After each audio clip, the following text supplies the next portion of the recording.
continues, landing ma'am? slide Okay, ठीक है. Nilima landing slide डालो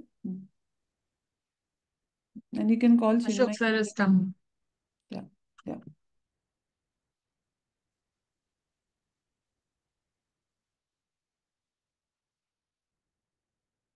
So, a very good afternoon to all of you present here. And on behalf of Dr. Sita Ramurthy Pal, the chairperson of the Fetal Medicine and Genetics Committee, myself and Dr. Pooja, we thank our president, Foxy, Dr. Sunita Tandulwarkar ma'am, and the secretary, the chairperson of ICOG, Dr. Parag Biniwale sir, our Secretary General Suvarna Kharlekar ma'am, and the Secretary ICOG Ashok Kumar, Sarita Bhalerao ma'am, for giving us the opportunity to have this online certificate course in genetics and fetal medicine. There was one done a few years back and it was very, very successful, and therefore there was a need to redo the whole program. And going by yesterday's attendance, we feel very happy that more than 450 people had logged in yesterday, and we had a very, very long interaction with all the experts. So today, the second day of this course would be mostly on the topic of fetal medicine. So we have a whole roll call of speakers who will be addressing various topics in fetal medicine. And to give the welcome address today, we have none other than the ICOG chairperson-elect, Dr. Sheila Mane, and the ICOG vice chairperson, Dr. Ashok Kumar.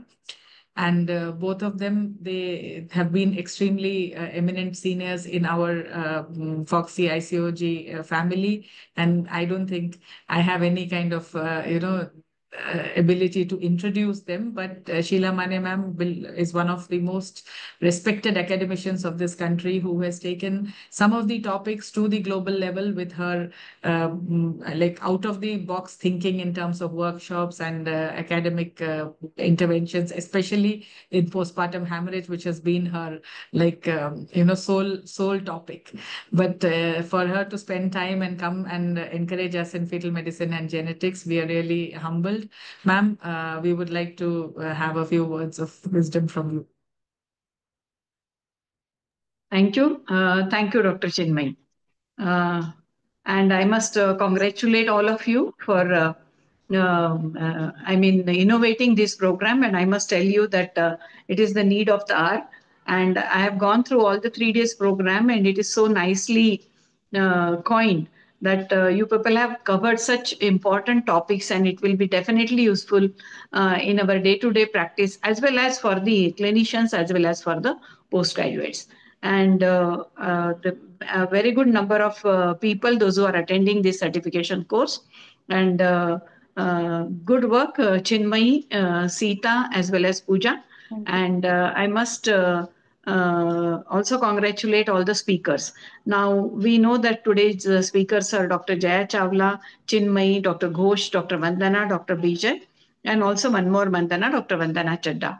And there are so many important things about aneuploidies, which is very important to know, as we know that when we get the report, when we have to explain, and I'm sure that all those doubts will be cleared here today, as well as the issues of a multifetal pregnancy and so many other fetal issues are going to be tackled today.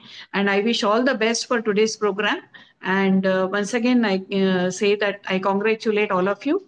And thank you, Dr. Parag and Dr. Sarita, for inviting me today to welcome the second day of this certification course. Looking forward for cooperation for all of you and for great academics forever and next 2026 during my tenure also. And I'm sure that we will be able to enrich our fraternity more and more through this academic work. Thank you. Thank you, madam. Thank you so much, ma'am. And indeed, we are also looking forward to that tenure, because one after the other, the ICOG has had very dynamic chairpersons. We acknowledge the presence of Dr. Lakshmi Shrikande, our past chairperson. Thank you, ma'am, for joining us. And we have really learned so much with all of you, and we hope that the journey continues further. Thank you so much, Sheila, ma'am, for your kind words. And we also have with us the ICOG Vice Chair, Dr. Ashok Kumar. very, very astute academician. I mean, I have learned so much from him in terms of writing papers and chapters. And sir is known for his attention to detail when it comes to academic work. So, sir, I mean, I'm sure you're busy with all your academic work as well as preparations for the AICOG. But thank you so much for being here with us. Could you just give us a few words of encouragement? Sir, you have to unmute yourself, please. He is not able to unmute. Please unmute, Dr. He is not able to unmute. Why? Yeah. Wait. So, thank you, Dr. Chinmay, for this opportunity. And Foxy ICOG is building its own course, and this series on genetics and fetal medicine is in line with online series of certificate courses. And I congratulate Dr. Sita Ramamurthy, madam, for initiating this program and certificate course. As a chairperson of Genetics and Fetal Medicine Committee of Foxy, at the outset, I welcome all participants and faculty for this program, for contributing their valuable time towards ICOG concept and all these activities. I am again, thank you, and thanks to Dr. Chinmay Ratha, Dr. Pooja Lodha as a convener for this program, and Dr. Kanan, Dr. Navya, and Dr. Aarti as a coordinators. And yesterday, as I understand, was the day devoted to genetics. And today we will be talking on fetal medicine. And I hope all the faculty, namely Dr. Jaya Chawla, Dr. Chinmay, Dr. Ghosh, Dr. Vandana Bansal, Dr. Vandana Chadda, and Dr. Vijay all will provide informative knowledge for all our delegates and participants. And I am sure this will help them in their clinical practice. And these type of certificate courses, this initiative was started by ICOG, and I feel that these online information as a bundle of 2 3 days uh, uh, gives a great input and insight to the topic and to the concept. And probably also understand that this will help all our participants to have a concise information on the topic at one place over a period of couple of days or 3 days also. So I congratulate all our chairpersons who are contributing towards this cause of providing concise information to the participants, to the all Foxian basically, and ICUG fellows also. And this will go in a long way. And as our uh, chairperson, Dr. Parag Biniwala, and our Foxy president, Dr. Sunita Tendulwarkar, vision is there to enlarge the scope of ICUG as a national as well as international level. So we all are contributing towards this, and I hope as our next chairperson, Dr. Sheila Mane, has also given her thoughts that it will continue in future also. So with these words, I thank you all for having these courses and these planning on the platform of Foxy ICOG. Thank you very much. Thank you. Thank you. Thank you so much, sir. And I think Parag sir is also here. Sir, you will be happy to know that yesterday we had more than 450 people joined in at one time, and the discussions went on till late. So we'd like to hear from you how you feel the course is going. I must compliment Sita, Chinmay, and Pooja for making such a wonderful program, and I'm happy that people are appreciating it. I think it's already 4:10, so let's not waste any more time. Let's get going Thank because people are here to learn and discuss and get their queries sorted. So best wishes for the program. Let's carry on with the program. Thank you. Thank you. Thank you so much, sir.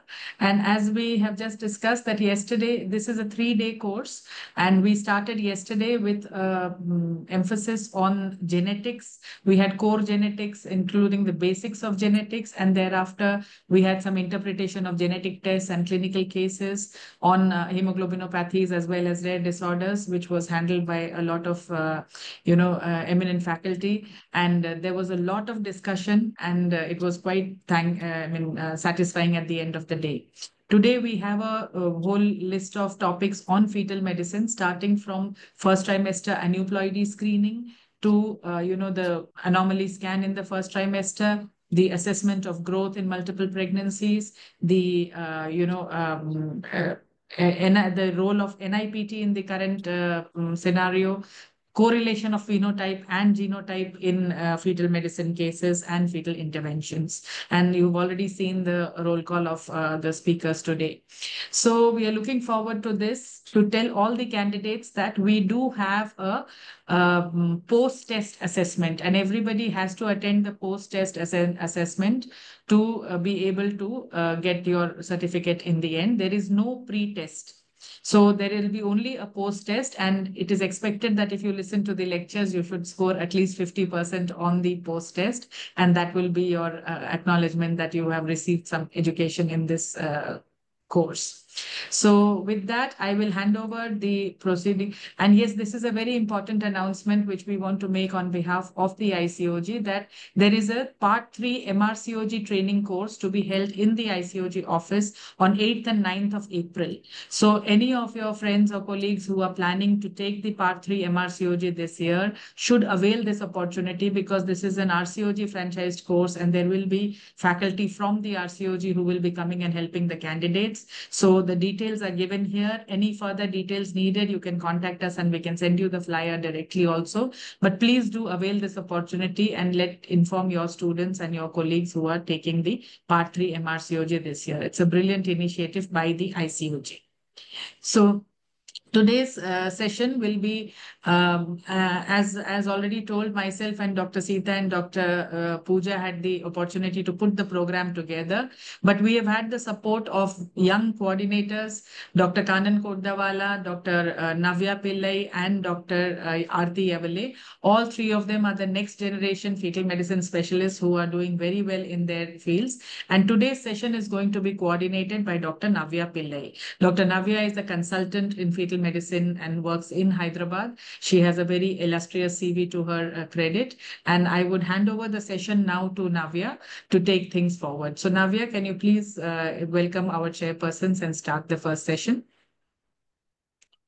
Thank you, Sita ma'am, for the opportunity. Thank you, Chinmay ma'am, for being the convener of today's session. Without any further delay,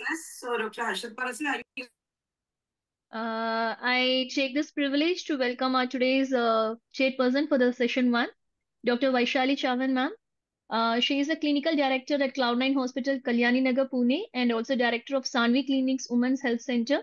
She is a vice president elect, Pune Obs-Gynae Society for 2025-26, and chairperson Perinatology Committee, FOXY, in 2018 and 2020. And she is a past honorary general secretary of Pune Obs-Gynae Society, and she has published various publications and received Punya Bhushan Award in 2017, and she has more accolades to her name. And I welcome you, ma'am. And I also welcome Dr. Welcome, ma'am. I also welcome Dr. Archana Basir, ma'am.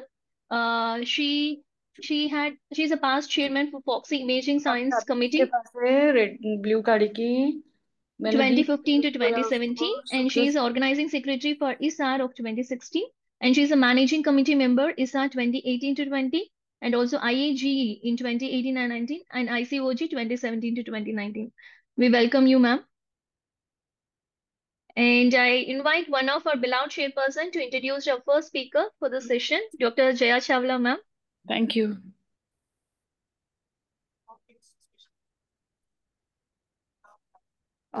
Thank you for the kind introduction.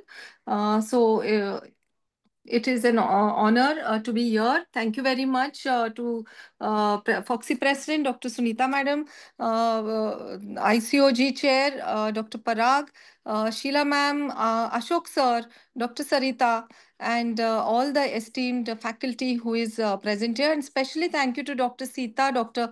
Chinmayi, and Dr. Pooja for involving me. And it's a proud privilege to introduce Dr. Jaya Chawla, who is MS FIC MCH, Fellow Maternal Fetal Medicine and Department. She is at RML Hospital. She has been Joint Secretary Fetal Medicine Delhi chapter, Executive Member Genetics and Fetal Medicine, Executive Member Genetics Fetal Medicine AOGD, and Executive Member Society of Fetal Medicine Delhi chapter 2224. Also, she is the Executive Member of Multidisciplinary Committee AOGD, and she has done a lot of research work. Her field of interest is cardiac arrhythmias and perinatal screening, fetal growth restriction. So, welcome, Dr. Jaya. We are looking forward to hear you speak. Many thanks for your kind words, ma'am. At the outset, I would like to extend a very, very warm word of gratitude to my mentor, Dr. Ashok Kumar sir, my HOD as well, Parag sir. Thank you, Sita ma'am, for holding my hand through everything. Chinmay ma'am, thank you for leading from the front. And thank you, Dr. Pooja. Thank you, SCOG, for having me here. Can I share my screen, please?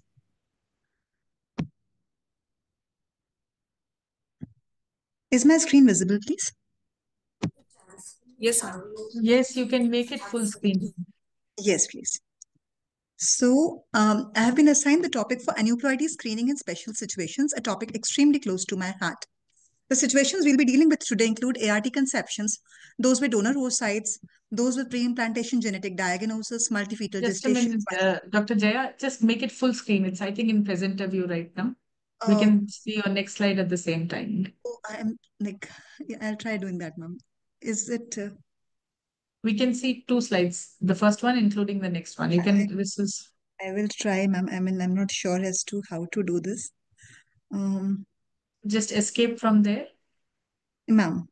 Yeah, and just go up and do slideshow and start from beginning. Animations के बाद में slideshow है ना, हाँ, उसको click करो from beginning. उधर नहीं, उसके नीचे वाले रो में, हाँ, from beginning. Is it better now? No, उसको click करिए from beginning. Slideshow में click करो. मैम ऊपर नीचे एक slideshow. स्लाइड शो है ma'am. Just go to that, हाँ, from beginning. Just click that, it will come.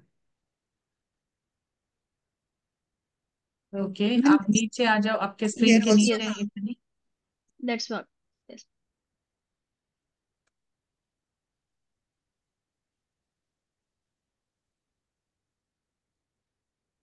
Ma'am आपको स्टॉप शेयर करके फिर से शेयर करना पड़ेगा.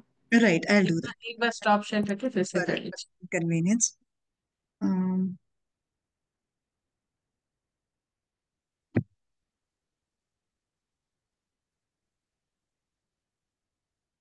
Yeah, perfect.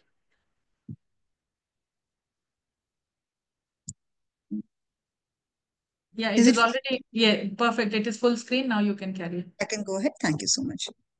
So,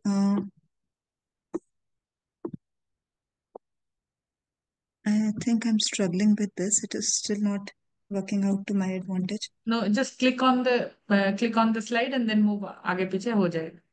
Right, ma'am. So, the first situation is ART pregnancies. The question that arises is combined first trimester screening as good in ART pregnancies? So, this study tells us that free beta HCG values are higher in ICSI pregnancies, not in all IVF pregnancies though, and PAPE values happen to be lower in these pregnancies, IVF as well as ICSI both. And therefore, what we understand is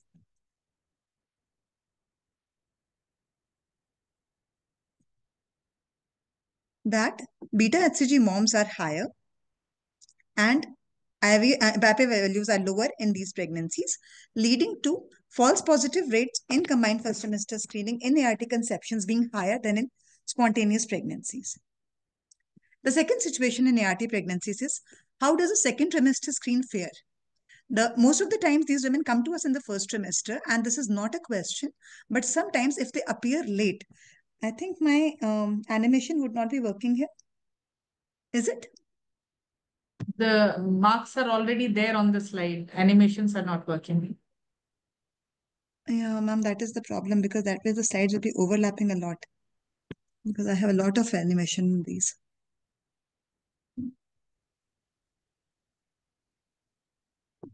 It's okay. I think you carry on. If there is a problem, we'll see. Yeah. So higher and in all these pregnancies, the quadruple marker test, all the 4 parameters are higher in IVF pregnancies as compared to spontaneously conceived ones, and therefore a higher screen positive rate, leading to higher propensity for invasive testing or NIPS.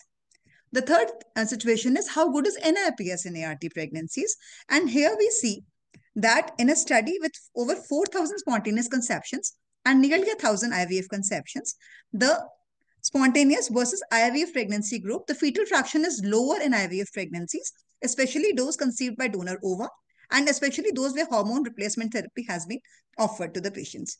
So here, that is the reason being of the low fetal fraction is that there's lower placental mass in IVF pregnancies, there's a bit of endothelial dysfunction, and in cases of oocyte donor pregnancies, a poor HLA compatibility is to be blamed. And therefore, NIPS in ART pregnancies leads to a slightly increased failure rate as compared to spontaneously conceived pregnancies. So how do aneuploidy tests fare donor Sorry, oocytes? Dr. Jaya, the slide is still the PAPA value slide. Oh my goodness, I am so sorry with all this going on. You click on the slide and then move forward. I think that will happen. Yes, ma'am. I mean, I'm terribly sorry for what is happening. I'll change from this side onwards, ma'am. So, how is this visible, ma'am? How do you aneuploidy test fare with donor oocytes? The slide is still the same. That's the PAPA values for IVF mix. Oh my God. Just stop share and start share again and start from there. Not a problem. No Sure. issue. Yeah.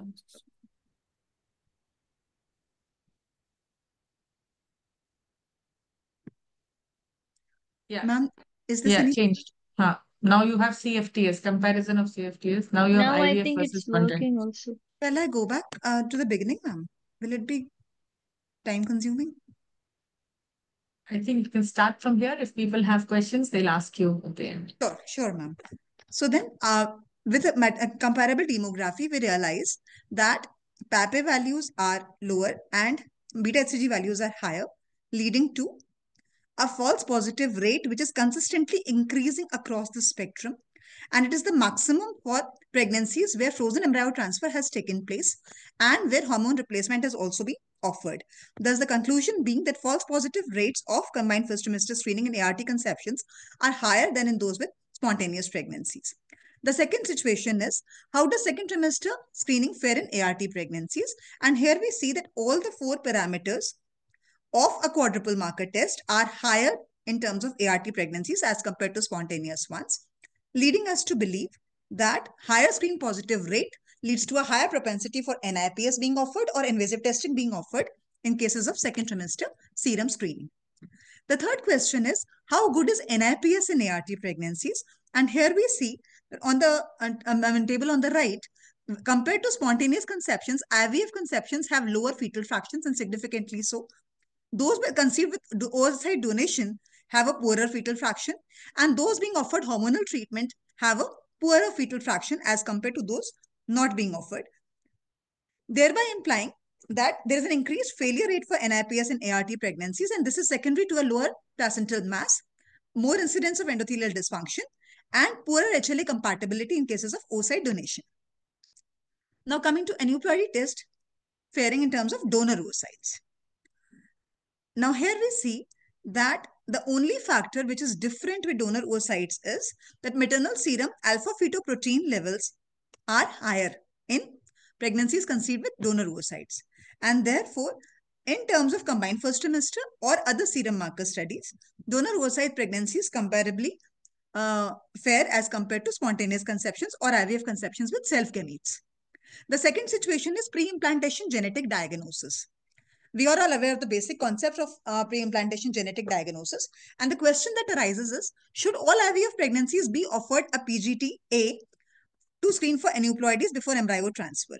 So here we see that this recent article, which comprises 262 cycles with about 1029 cases without PGT-A, that live birth rate and fetal loss rate. Both are comparable in pregnancies who were offered PGT for aneuploidy prior to embryo transfer and those without. Thus, we say that PGD-A per se does not improve clinical outcomes in donor ova pregnancies, but it does avoid transferring of embryos in cycles where there is absolutely no euploid embryo. Now, here you see why is that so that we are not offering PGD-A as a recommendation to everyone prior to IVF. That there was a trophoectoderm biopsy here in this case. It suggested the chromosome complement to be 48XX. There was blood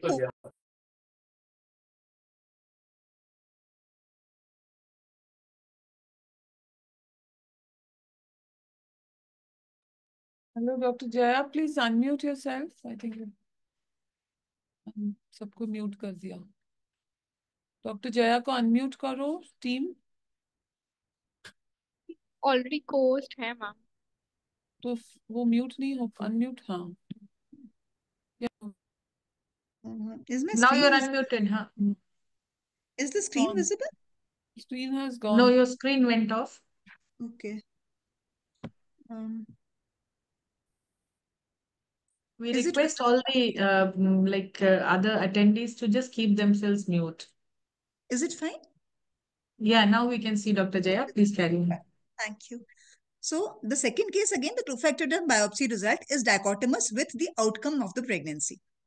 So here we realize that outcomes can be dichotomous. And why are they so? So for example, if this is the inner cell mass and it's a schematic diagram, and this is the trophectoderm, and I choose to take a biopsy from this place, I realize that I get only 20% aneuploidy. When I take it from here, I get 20 to 80% mosaics. When I take it from here, it is about 80% or more aneuploid. So basically, wherever I choose to have the ectoderm biopsy taken from, and that decides the outcome of pregnancy, which is not the case. The second reason of dichotomy is that embryos tend to self-correct themselves owing to the principle of natural selection. So the diseased cells tend to undergo apoptosis and the healthy cells tend to undergo cell division at an increased rate, leading to autocorrection despite having an embryo which was earlier believed to be mosaic or aneuploid. That is the reason why the Cochrane Review 2020 suggests that currently available evidence is insufficient to support PGTA in routine clinical practice. And also the ASRM echoes the same sentiment.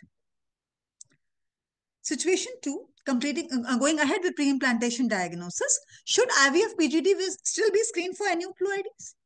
The answer is a resounding yes, because we have realized that they can be both false positives and false negatives owing to mosaicism. Now, if we were to offer every IVF pregnancy who has invested emotionally, physically, and financially into a PGDA, into an IVF, and now we ask to put a needle inside that womb to be able to suggest whether aneuploidy is there or not, it is going to be very, very rarely accepted. So the rate of acceptance, as we see, as per literature also, is pretty low. And we see that invasive testing is only 7.4%, fewer only in IVF conceptions. So is NIPS a valid alternative to invasive testing in PGT-A pregnancies? The answer again is that PGT is of three different types: PGT for aneuploidy, PGT for structural rearrangements, and PGT for monogenic conditions. There are very, very specific indications when PGT for aneuploidy has to be offered, and these are advanced maternal age, recurrent abortions, or recurrent implantation failures. So coming to the risk of miscarriage associated with an invasive procedure, it is 1.39% and 0.91% for IVF pregnancies, vis-a-vis 1.23 and 0.5 for controls. So the risk is higher. High risk NIPT following a euploid embryo implantation is 0.7% positive. For natural pregnancies, it is actually 1.2%. So in essence, what I see is that invasive procedures are fraught with bigger risks and NIPS is fraught with lesser risk as compared to spontaneously conceived pregnancies. And therefore, NIPS definitely is a valid option. The question arises, why was the PGT offered in the first place? We see that all these rates, miscarriage rates, live birth rates, preterm rates, birth defects, everything, the p-value for invasive testing and non-invasive testing is identical. Similarly for PGT, for structural rearrangements, and similarly for monogenic disorders.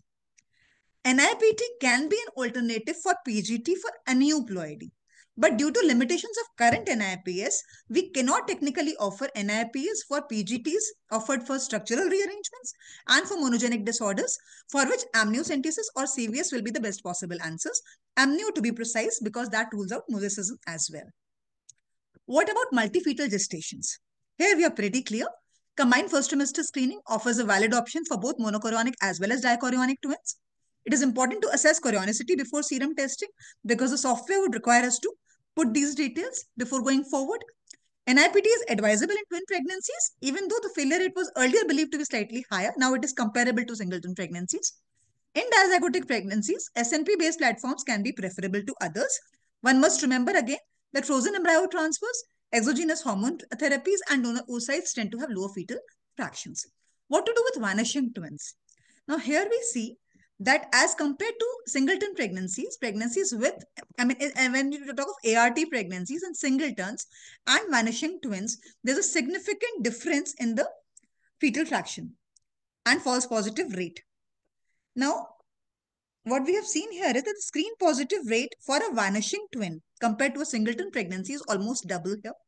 For sex discrepancies, it is umpteen number of times more, and false positives are also astronomically high.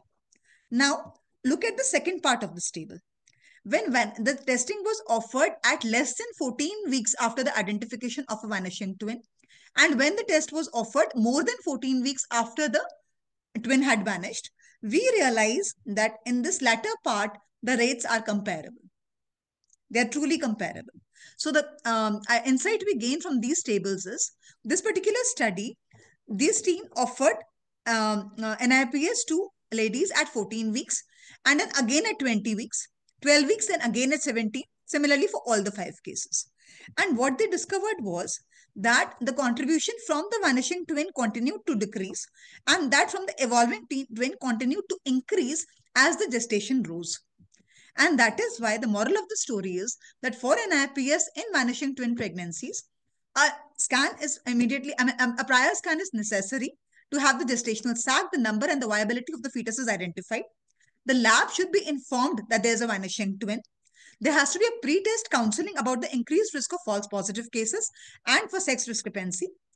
Request cell-free analysis only after 14 weeks have elapsed of the vanishing twin. The twin vanishing, if we know the exact landmark, then we have to count 14 weeks ahead of it to be able to have the contribution from the vanishing twin almost vanish. And last but not the least, fetal sex should not be reported in cases of vanishing twin, which is any which way not the case with us. Coming to a baby with previous baby with Down syndrome. Now here, we all know that Down syndrome can be sporadic, but can also have other ways of inheritance.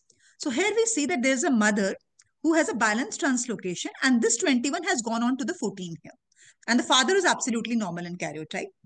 Now, what happens is, the mother is going to form gametes like this, assuming blue to be 14 and red to be 21. There is a possibility that this chromosome complement will come together in the baby. So there'll be 2 reds and 2 blues, technically 2 14s and 2 21s, so that the baby is going to be normal. Now here in this complement that is received by the fetus due to the gametes being formed in such a manner, this is 3 reds, which means trisomy 21. And this is only 1 red, and that means monosomy 21. Yeah, as per the inheritance protocol, what happens is that whenever you have a translocation in the mother which is being inherited, it is 12 to 13% chance of the offspring being trisomy 21. With the father being the culprit, it is going to be a rarer chance, 1 to 3%, because the sperm is unlikely to actually fertilize the ovum. And when the parental karyotype is normal, the risk of the offspring having a repeat down is going to be 1% over and above the baseline risk of the population. One must also understand that when there is a translocation between 21 and 21, then the risk of inheritance is going to be 100%. And therefore, you have to offer an amnio to be able to identify these cases. Advanced maternal age increases the risk of sporadic Down syndrome caused by non-disjunction, but the translocation type of inheritance that we just discussed is not affected by maternal age at all. All these factors have to be borne in mind when we're offering counseling to the patients. Now, another case, 38-year-old DADC twin has had a second IVF, a frozen third cycle, undergoes NIPS with low fetal fraction of 2.6% at 12 weeks gestation. The question here is whether to repeat NIPS or to opt for invasive testing. Remember, it's a second IVF and she's 38 years of age. The best thing to do here is, of course, draw a repeat NIPS, because we have seen that with increasing gestational age, the fetal fractions tend to improve, but also offer a combined first trimester screen just in case the time does not permit to do anything else later, because this lady is very, very unlikely to undergo an invasive testing. So one can keep options open by offering both this time. Now coming to a situation where there is a high risk result for T21 versus a high risk result for trisomy 13 or 18. The positive predictive value of trisomy 21 is extremely high. And therefore, if that is turning out to be the case, one should be able to offer CVS just as the results drop in. But for trisomy 13 and 18, it is advisable to have an ultrasound performed first, wherein if the features are abnormal and suggestive of a straightforward trisomy 13 or 18 features, then we can offer CVS to this family. But if it is a normal scan devoid of any ultrasound features at all, it is very, very unlikely to be trisomy 13 and 18.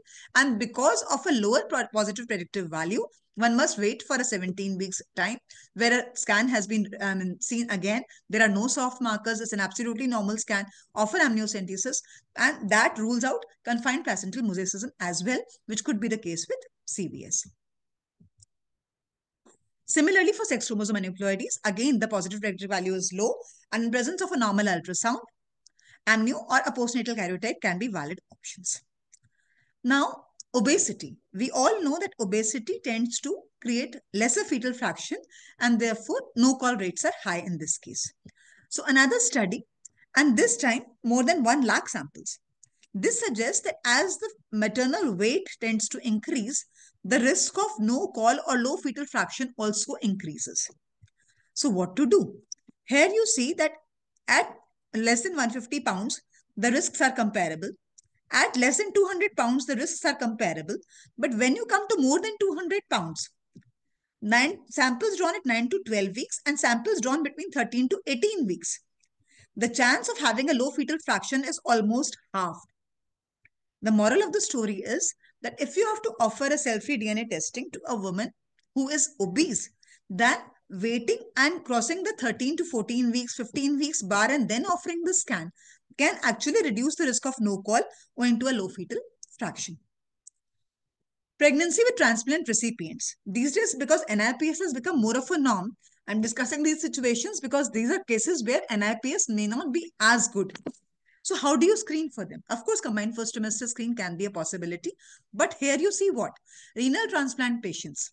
Free beta HCG as well as PAPE moms are higher in the study group, and significantly so as compared to the control groups. And why is that so? Because both PAPE and free beta HCG have a renal clearance. So in the presence of renal impairment, the values go high and the false positives are as high as 27%. Again, what we learn from this is combined first trimester is associated with increased false positive rate in renal transplant recipients without an increase in abnormal karyotype of the baby per se. The next thing, NIPS cannot be used for evaluating sex chromosome in transplant recipient patients. The reason being this, that if the donor is a male, then the circulating blood will have his chromosomal complement also, and it is likely to give rise to a dichotomous result of sex chromosomal aneuploidies. So NIPS can be used to analyze autosomal aneuploidies in male donors or donor sex unknown cases, provided the donor is known to be aneuploid. If the donor is the donor is known to be euploid. If the donor is aneuploid himself, then autosomal aneuploidies can also not be picked up substantially on NIPS, and they will be dichotomous results. So NIPS can be used in transplant recipients to screen for autosomal aneuploidies with euploid donors, irrespective of the gender. Now, women on anticoagulation. We frequently come across autoimmune cases, and these women are on anticoagulation with heparin. Heparin is known to cause low fetal fraction. So, and the reason for that is the apoptosis that is induced by heparin in these cases. But the T-half of heparin is 30 minutes. So it is very, very easy. Mostly we do BD.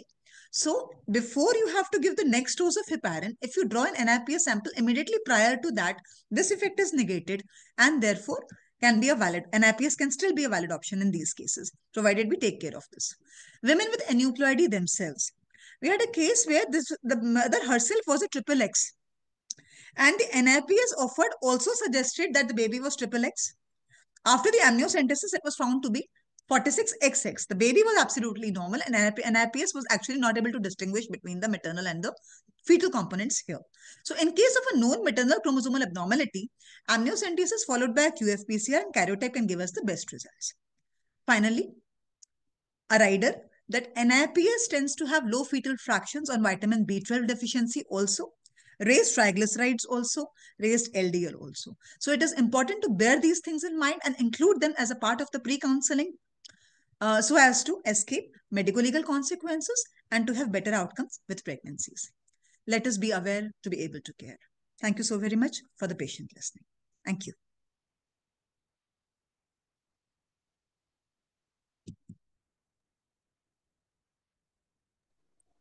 Thank you, Dr. Jaya. I think our chairpersons can comment.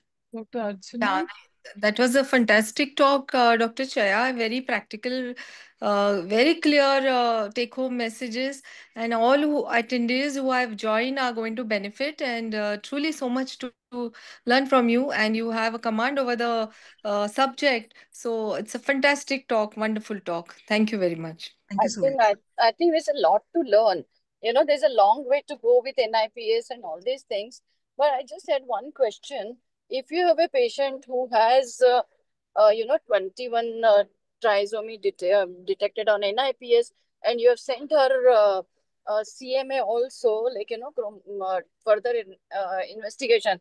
So should you stop it, or should you let that chromosomal microarray also? Okay, do this as well. Like, Ma'am, I recently I'm asking because 39-year-old, she had the NT was normal, double marker was raised. Somebody offered her double marker instead of NIPT at first place, NIPT, and then we did amnio, and it was trisomy 21. And then obviously with the amnio we sent QFPCR and chromosomal microarray. So I have a question: should we say the company, okay, go ahead with chromosomal microarray, and we should say, well, now since we have detected trisomy, we should not go further testing? So I just want an answer to that. ma'am, usually we escalate our testing for the amnio sample only when we do not get an abnormality in the first place in our basic tests. So if our QFPCR is saying something abnormal, our karyotype is confirming it already, then we really don't have to go for a microarray to decide the course of the pregnancy. We already know which way is this going. So we really don't need to escalate the test further in that case.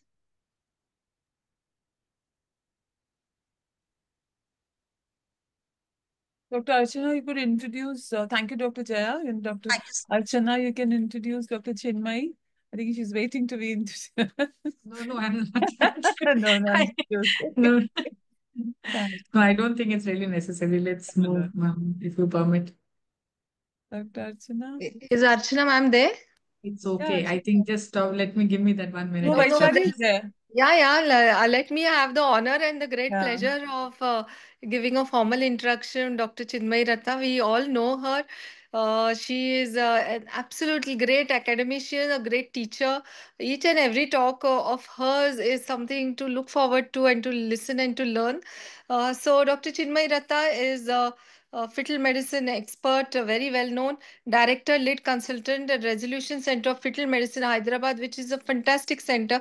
I've personally visited and I've seen so many students benefiting with Dr. Chinmay's training. She's senior consultant fetal medicine and OBGYN, KIMS Sunshine Hospitals, Hyderabad, visiting consultant at fetal medicine, Arete Hospital, Hyderabad, center head ICOG FM certification course, FMF UK approved examiner in India, MRCOG Part 3 examiner, peer reviewer of Jogi IOFM, and she has received Dr. Meru Hansotia Award for Best Foxy Committee Chairperson 2025 AICG Mumbai. Congratulations, Dr. Chinmay. That is great. You as chairperson of Perinatology Committee receiving the award, it's truly a great honor for the entire Perinatology Committee, Foxy, and she has received Dr. M.V. Parange Oration Award, Satara.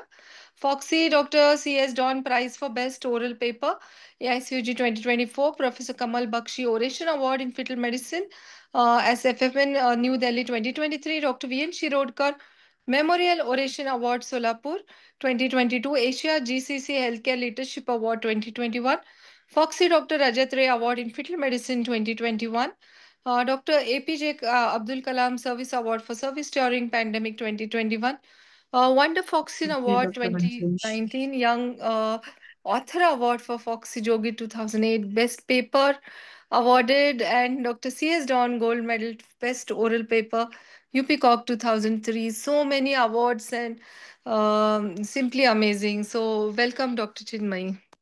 Thank you, Dr. Vaishali. And a lot of the perinatology work was preceded by your tenure as the perinatology committee chairperson. So I was lucky on that count. I carried on a lot of work which all others had done. Thank you so much. At the outset in this course, the topic that I have been given is first trimester fetal anomalies. So is my slide visible? Yes, Yeah, ma'am. it's visible. Yeah. So the first trimester fetal ultrasound, typically we call it the NT scan because we think it's about measuring the nuchal translucency and doing the aneuploidy screening. We've heard a lot about aneuploidy screening from Dr. Jaya now, and we are very clear with the concepts. So the first trimester scan is also an excellent opportunity to do a head-to-toe evaluation of the anatomy of the baby. So the topic that I am going to address is anatomical survey or the first trimester anatomical ultrasound or the anomaly scan. So there is an obstetric decision making involved whenever we have an abnormality that is detected in a fetus. And if this abnormality can be confirmed early on in pregnancy, then the obstetric decision making is definitely easier, and everything that follows thereafter becomes simpler as opposed to a late detection of anomaly. But also, if you find out something very early and you're not sure about it, you can lead to a lot of anxiety. So it's a double-edged sword. However, in most cases, it helps to get a lot of reassurance.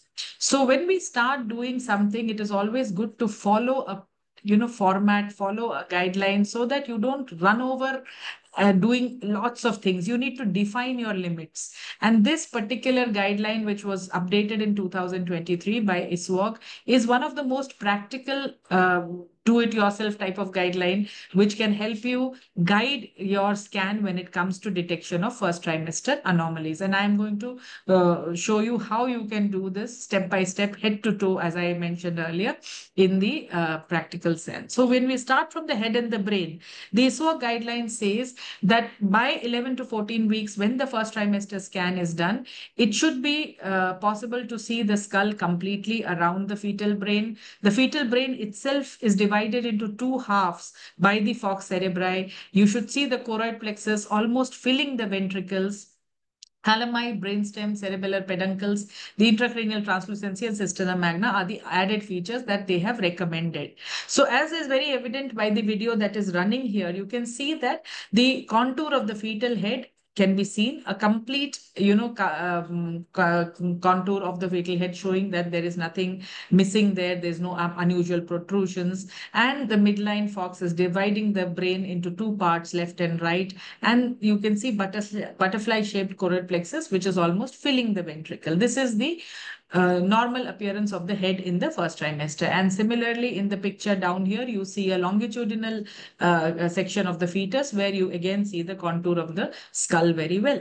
Now, when you have something normal, you will only appreciate the abnormal when you understand what is normal. So when you look at these pictures here, if you look at the pictures on the lower part of the screen, the first one is, it has a green boundary to it that is denoting the normal fetal head contour in the longitudinal section. But if you see the second one, there is an absence of the cranial vault, and that is acrania. If you see the other video that is running here, you see abnormal protrusions from the fetal brain, and these are, different varieties of encephaloceles. So these are again abnormalities of the fetal head. head.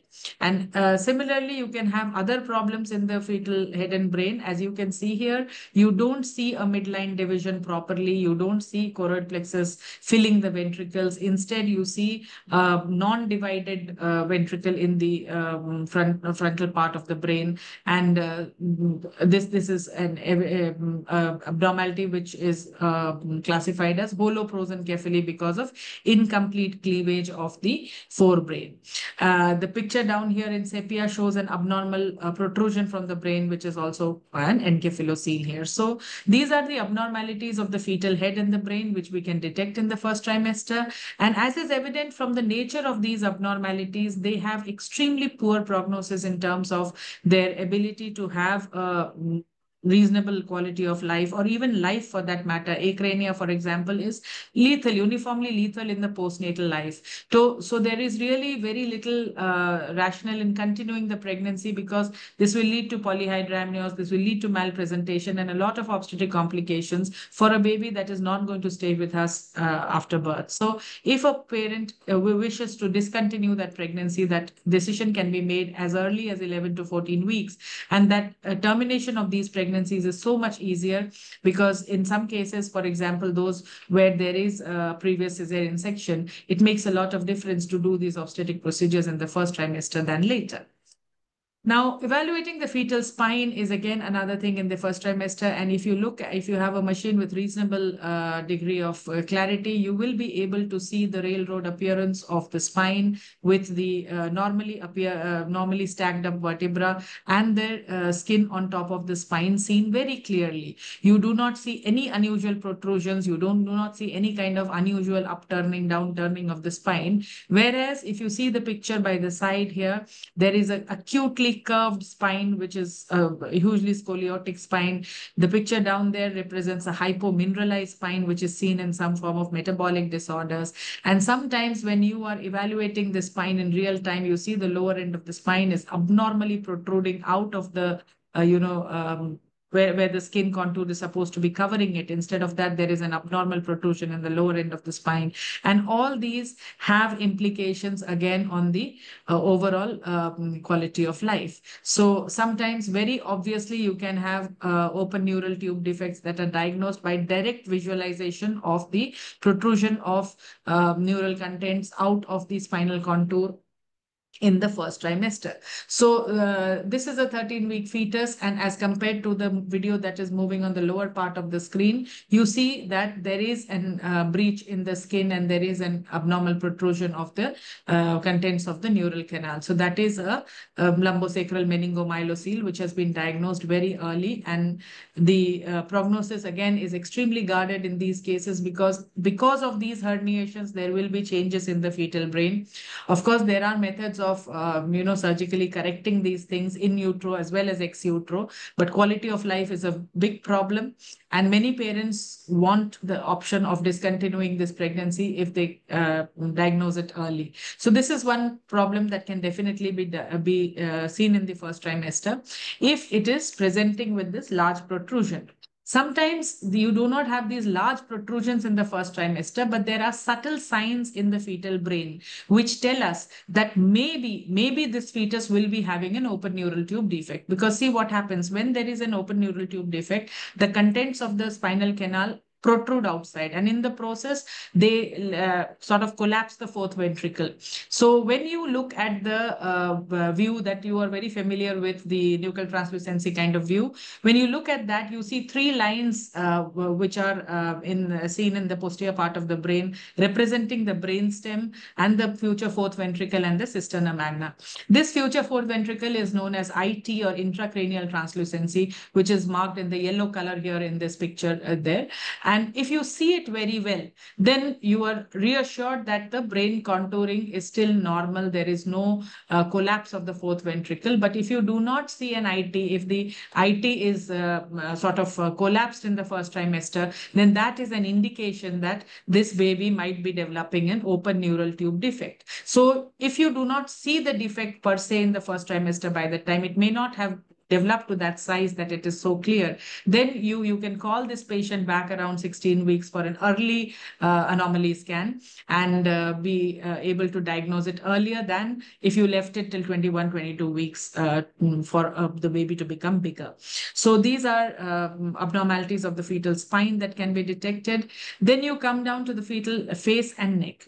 So in the face and neck, the views that have been recommended by the ISWOG are looking at the orbits, the nasal bone, the maxilla, the retronasal triangle, the upper lip, the mandible, the nuchal translucency thickness, and to make sure that there are no cysts in the fetal neck. So as you can see in the picture down here, you can see the fetal orbits in what is called the axial view. You look at an axial view through the two orbits, and those bright spots represent the lenses. So that tells you about the bilateral orbits. The nasal bone is appreciated in the mid-sagittal section. The video that is running up there, you're able to see the nasal bone just below the forehead, wherever it is finishing. And that is the view for the nasal bone. For the maxilla, if you can see the schematic diagram down below, you have a triangle, and this is the triangle that is formed by the retronasal triangle. So the apex of this triangle, where the number 3 is written and there are 2 dots there, they represent the 2 nasal bones. So if you can correlate that with the pictures that are being seen by the side of the schematic diagram, those are the 2 nasal bones, because we actually have 2 nasal bones, but they're so closely fused to each other that ultimately we perceive one. But in the fetus at that stage in pregnancy, you may be able to see both the nasal bones if you're looking at it carefully. And this is the retronasal triangle with its apex formed by the 2 nasal bones, which gives you not only information about the nasal bones being present, but also the integrity of the maxilla in the first trimester. So you can pick up things like cleft lip and palate at this point if you are seeing a breach in the base of that triangle. So the face is again seen in the axial and the coronal views, but also in the sagittal view, which we are more familiar with. So the second line below the skin or over the nose represents the nasal bone. So whenever you want to be sure that you are seeing the nasal bone, you have to get used to looking at that equal to sign at that level of the nasal bone, because you should see 2 lines and the second line should be darker than the first one for you to say that the nasal bone is present. Sometimes you will have a nuchal cord, and that will lead to some degree of change in the nuchal translucency. You must familiarize your eyes to see this nuchal cord, and this is just a physiological finding found in 5% of babies with nuchal thickness, and 5% of babies in the first trimester, and this is of no consequence as such, except that it changes the way you measure the nuchal translucency.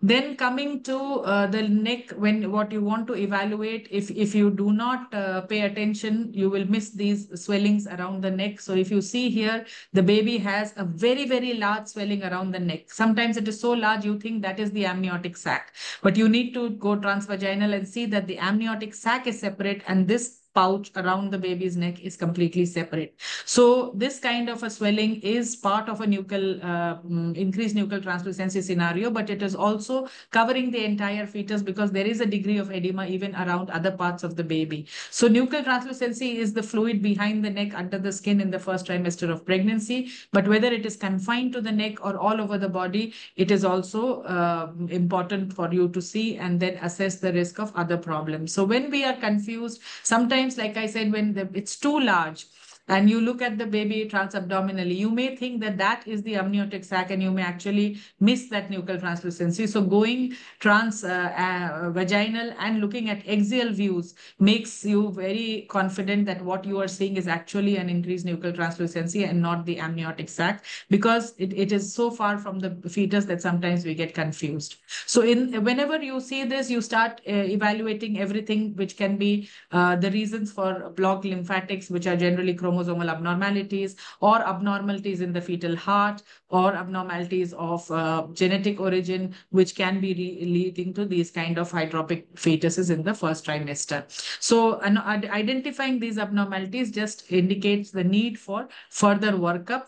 Of course, the prognosis is poor, but it needs workup before we can pitch on a diagnosis, because just saying that the fetus is hydropic and terminating it is actually half a job done, because you don't know what was the reason, and this this reason could be important for future pregnancies. Then you come to the fetal thorax, and while you look at the thorax, it's usually checked in the axial section, where you take a nice axial section of the thorax and zoom the picture enough for you to see the heart in the midline and the lungs flanking the heart. And in the heart, you also have to check the four chambers and the outflow tract. So while you're looking at it, these are the things that you should pay attention to. So if you see the video that is running in the sepia, that is a normal appearance of the thorax in the first trimester. You see the picture next to it, there is some degree of fluid around the lungs in that picture, and that shows pleural effusion. And you see the other video that is running in black and white, the heart is grossly enlarged and there is some abnormal contouring there, whereas the overall thorax, there's no pleural effusion, but there is some definite abnormality in the heart. And at the same time, if you notice, the nuchal thickness is also appearing to be increased, and that may be part of an entire systemic malformation there. So the ISWOG says that you must ensure that the fetal heart is present with a regular rate and rhythm, so that you have to mention regularly. You establish the situs of the baby, and for the situs, we always say the right hand thumb rule, that you imagine the baby is your right hand with the spine as the back of your right hand, then your thumb represents the left side of the baby. So once you start imagining this, you will be able to tell whether or not the baby is having the correct situs and the correct laterality of all its organs. So the intrathoracic spaces have to be seen properly, with the heart in the middle and the lungs with their, the kind of echogenicity that you see here flanking the heart, four chambers with two distinct ventricles and two distinct atria, and the LVOT and the RVOT. So if you see the picture on the video on the sepia, you see that all this is being actually checked there. So cardiac access in the first trimester is something that is important. And once you start doing the scan, you will learn to eyeball it and say that the axis is normal or deviated. But if you are in doubt, you can always measure the axis like a spinosternal angle in spinosternal line and the IVS forming the two lines, which will make this angle. And you could have a left axis or a right axis deviation, and that indicates the possibility of a cardiac abnormality. So for the common views that we do in first trimester, four chamber view, at least color flow in all the four chambers, and the basic three vessel or the three vessel trachea view. So it is not very difficult to do these views once you make it a routine practice. Zooming the picture, having a good quality setting for your cardiac imaging, you will be able to see at least the four chambers on the outflow tracts in almost all the cases that you do in the first trimester. And you identify all the four chambers and give a better report than just saying that cardiac activity present. So the guidelines mention aortic, pulmonary, and the three vessel view, along with the crossing of the great vessels. So these are the ways that you can use color Doppler to enhance your imaging in the first trimester, the imaging of the fetal heart.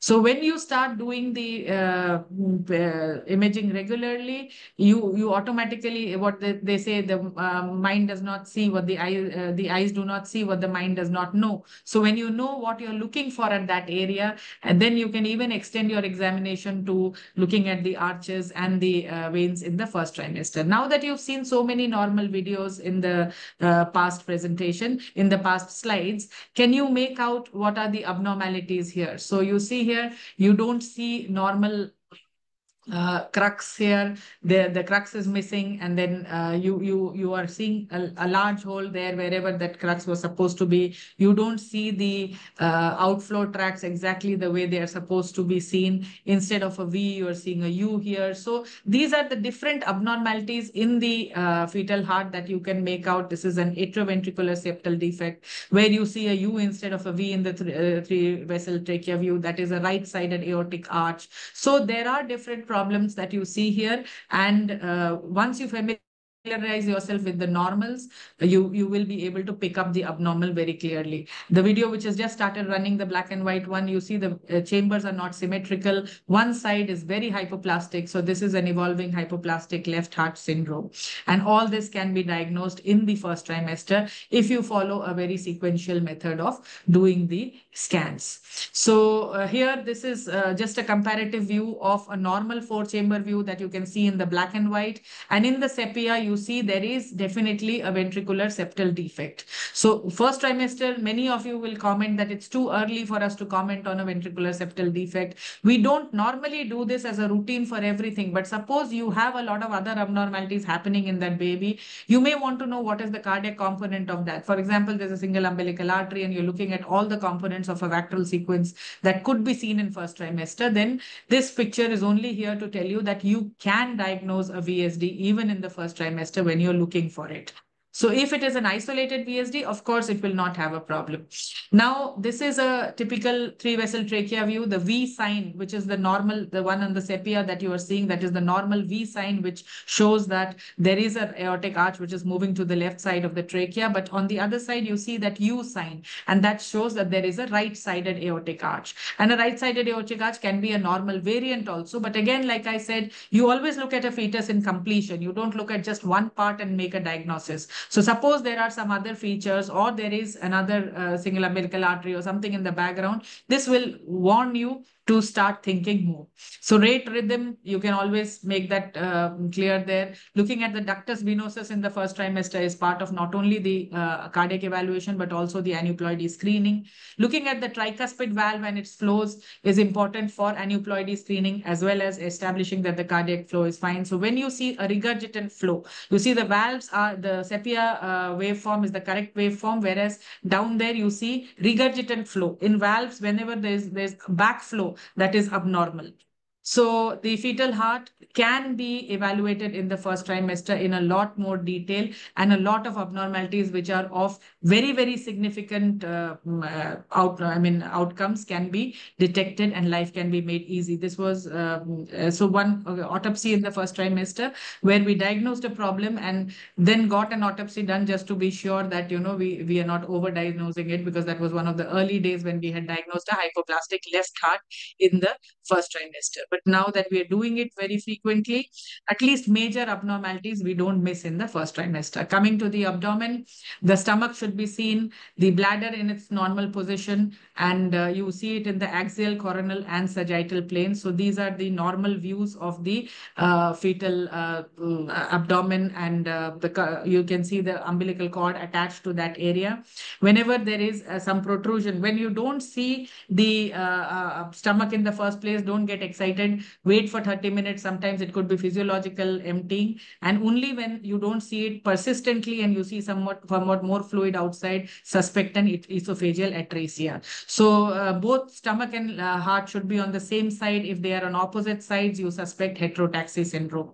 If the stomach is not in the abdomen but is found in the thorax, then you suspect a condition called diaphragmatic hernia. And here you can pick this up in the first trimester. If you're looking at the thorax carefully, you see the stomach is intrathoracic and the superior mesenteric artery has been upturned. So this is a typical case of diaphragmatic hernia. The kidneys can be seen in the lower abdomen, and you can see the renal arteries in real time. These are the normal kidneys that have been marked as green. The abnormal kidneys look large, polycystic, filling the abdomen, as you can see there. And this can also be detected in first trimester. You know that bilateral polycystic kidneys are of genetic origin and need a lot of workup. Prominent renal pelvis in the first trimester will give you a reason for follow-up. And like in this case, there is also lower urinary tract obstruction and a single umbilical artery with it. There is a keyhole bladder. I am sorry, my time is up. I'll just run you through the slides. So these are large bladders and lower pelvic abnormalities, which can be picked up in the first trimester for sure. The grossly abnormal pictures, I don't think any one of you will contest that there is something normal happening there. This was a case of a large abdominal cyst. It was a very recent case, and actually I picked it up because today this patient has come with an IUD. If you see, this case was done on 28th of February, and it was so obvious that there was a very short cord and there was a abnormality which was like a cloacal abnormality, and today she came with an IUD. So that sorted out itself. Limb body wall defects or body stalk anomalies present like that, where you have a very short cord. Fetal limbs, I'll just take 1 minute, because fetal limbs are seen best in the first trimester. And if there are major problems like abnormality of missing of one segment of the limb, it is best detected in the first trimester. So how do you draw lines in the first trimester? Whatever you can definitely diagnose, say yes, this is a problem. But what you cannot definitely diagnose, do not raise an undue alarm in the first trimester. Very, very theoretical possibilities like corpus callosum agenesis, vermin. We know that there are research papers which are being done on this, but there is no need to, make your patients a victim of your last paper that you have read, because unless it is in a guideline, let us not put it on the report without any evidence. So the first trimester anomaly scan is a very important tool. If you do it well, or don't do it at all. Because you do an anomaly scan and raise a lot of problems, then that becomes a bigger problem for the patient. So how do you do it? Mention everything, the history, the biometry, and give a detailed report of whatever you have seen, what you have understood. If something is just an observation, mention that it is just an observation, and complete your scan with a counseling that covers what you have covered in the first trimester scan. So establish your goals, know what is your endpoint of the scan, do a step-by-step approach. Skill acquisition for these scans is a lifelong process. Enhancement and updation is a lifelong process. There is no shortcut to success. Even in the dictionary, success comes only after hard work. So there is really no shortcut, and we need to work on this step by step. Well begun is half done. Thank you very much for your attention. Sorry for the extra minute.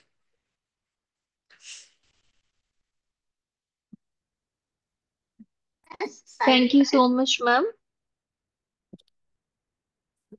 Wonderful talk, Dr. Chidmayi, as always, and great videos, slides, and lot of information. Your great experience and expertise have truly enriched us all listening to you. So thank you very much. It's been an honor to be here, and thank you, Dr. Sita, once again for involving me. Thank you. Thank you for joining. Excellent talks, both of you. Thank you so much. Excellent talk. Very good. As usual. Thank you, sir. Chinmay ma'am, the fetus must be very obliged to have it seen with your eyes, ma'am. Oh, please. We are obliged to all the fetuses who show us whatever it is, because outcomes are never in our hands. Seeing anomalies is a lot of excitement for us, but for the family, it's really sad.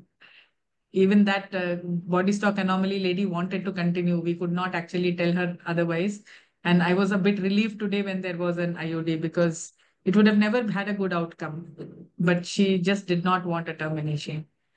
So That is the flip side of her job, ma'am. That's it. But you handle it beautifully. Thank you so much. Navya, you can start the next. Yes. Uh, Thank you so much, Chinmay ma'am and Jaya ma'am. So we'll move on to the next session.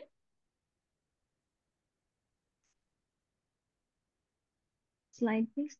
I welcome Dr. Lakshmi ma'am, who is the ICOG chairperson for 2023, and she is also National Corresponding Editor Journal of Obs-Gynae of Jogi, and National Corresponding Secretary of Association of Medical Women India, and a Joint Secretary of Indian Menopause Society, and a Vice President of elect of ISOPAP 2016 to 17, and she's the President of ISOPAP Vidarbha chapter in 2019 to 21, and Chairperson IMS Education Committee 2021 to 23, and Chairperson of Fertility Enhancement Committee of ISOPAP, and a member of SAFOC Education Program Committee, and President Association of Medical Women Nagpur, and President Menopause Society 2016 to 2018, and a Senior Vice President of FOXY 2012, and President Nagpur Obs-Gynae Society 2005 to 6, and she has lots of award to her credit, like FRCOG and Nagpur Ratan Award at the hands of Union Minister Shri Nirjin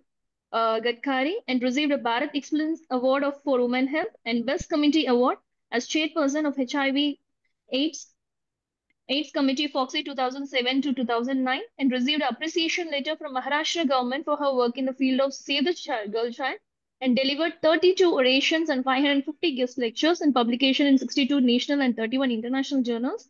And she sensitized 2 lakh boys and girls on adolescent health issues. Welcome, ma'am. And I call upon Dr. Geeta Balsarkar, ma'am, who is a professor, unit chief at Navroji Wadia Maternity Hospital, GS Medical College, Mumbai, and Secretary, Mumbai Obs-Gynae Society of India, and a past editor in the chief, Journal of Obstetric and Gynecology, and also past president, Association of Medical Women of India, and chairperson, Young Talent Promotion Committee of FOXY 2013 to 2016. She is a president of Menopausal Society and recipient of Hargobind Foundation Fellowship for the Study of Fetal Medicine in 2008. We welcome you, ma'am. And I call upon one of our beloved chairperson to introduce our next speaker. Very good afternoon. Thank you, Navya, for that kind introduction. Friends, it's always a pleasure to be part of our 3-day ICOG certificate courses. As you all can see with the number of delegates who have logged in, these courses are much sought after because of its academic contents. And I'm so happy that this time Chinmay, Sita, and Pooja, they have come up with this 3-day certificate course on fetal medicine and genetics. Day 1 was a great going. Day 2, first session also was great with Jaya Chawla and Chinmay Ratha as our excellent speakers. Now it's time to invite the third speaker for our day 2 of this course, that is none other than Dr. Professor Kushagrati Ghosh. As you all can see, he is a great academician, gem of a person. Fetal medicine and genetics is in his blood. I have heard him many times on many platforms speaking related to the field of fetal medicine and genetics. To introduce him formally, he is currently the director of Institute of Fetal Medicine at Kolkata, and he is examiner for MBBS, MD, and also MRCOG Part 3 courses. He was the organizing chair for Fetovision 2024, and he has held many positions. He is been PG teacher for the students. He is PG teacher for 22 thesis guides. He has conducted live workshops related to fetal medicine. He has got many publications in the national and international journals. So he is the apt person to speak on NIPS current status. Dr. Ghosh, floor is all yours. Can I share?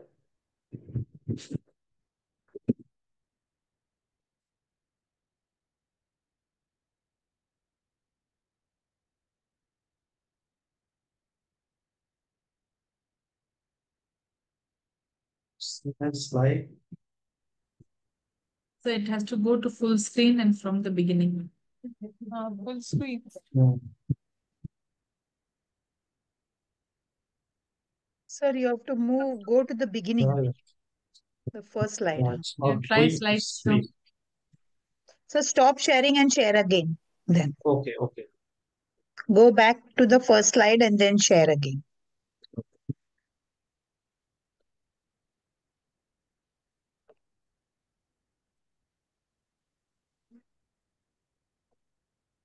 See, it's not. No, sir.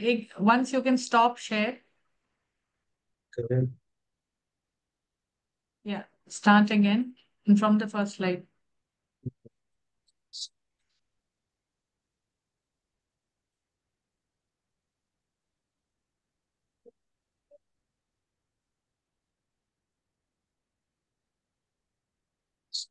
Share.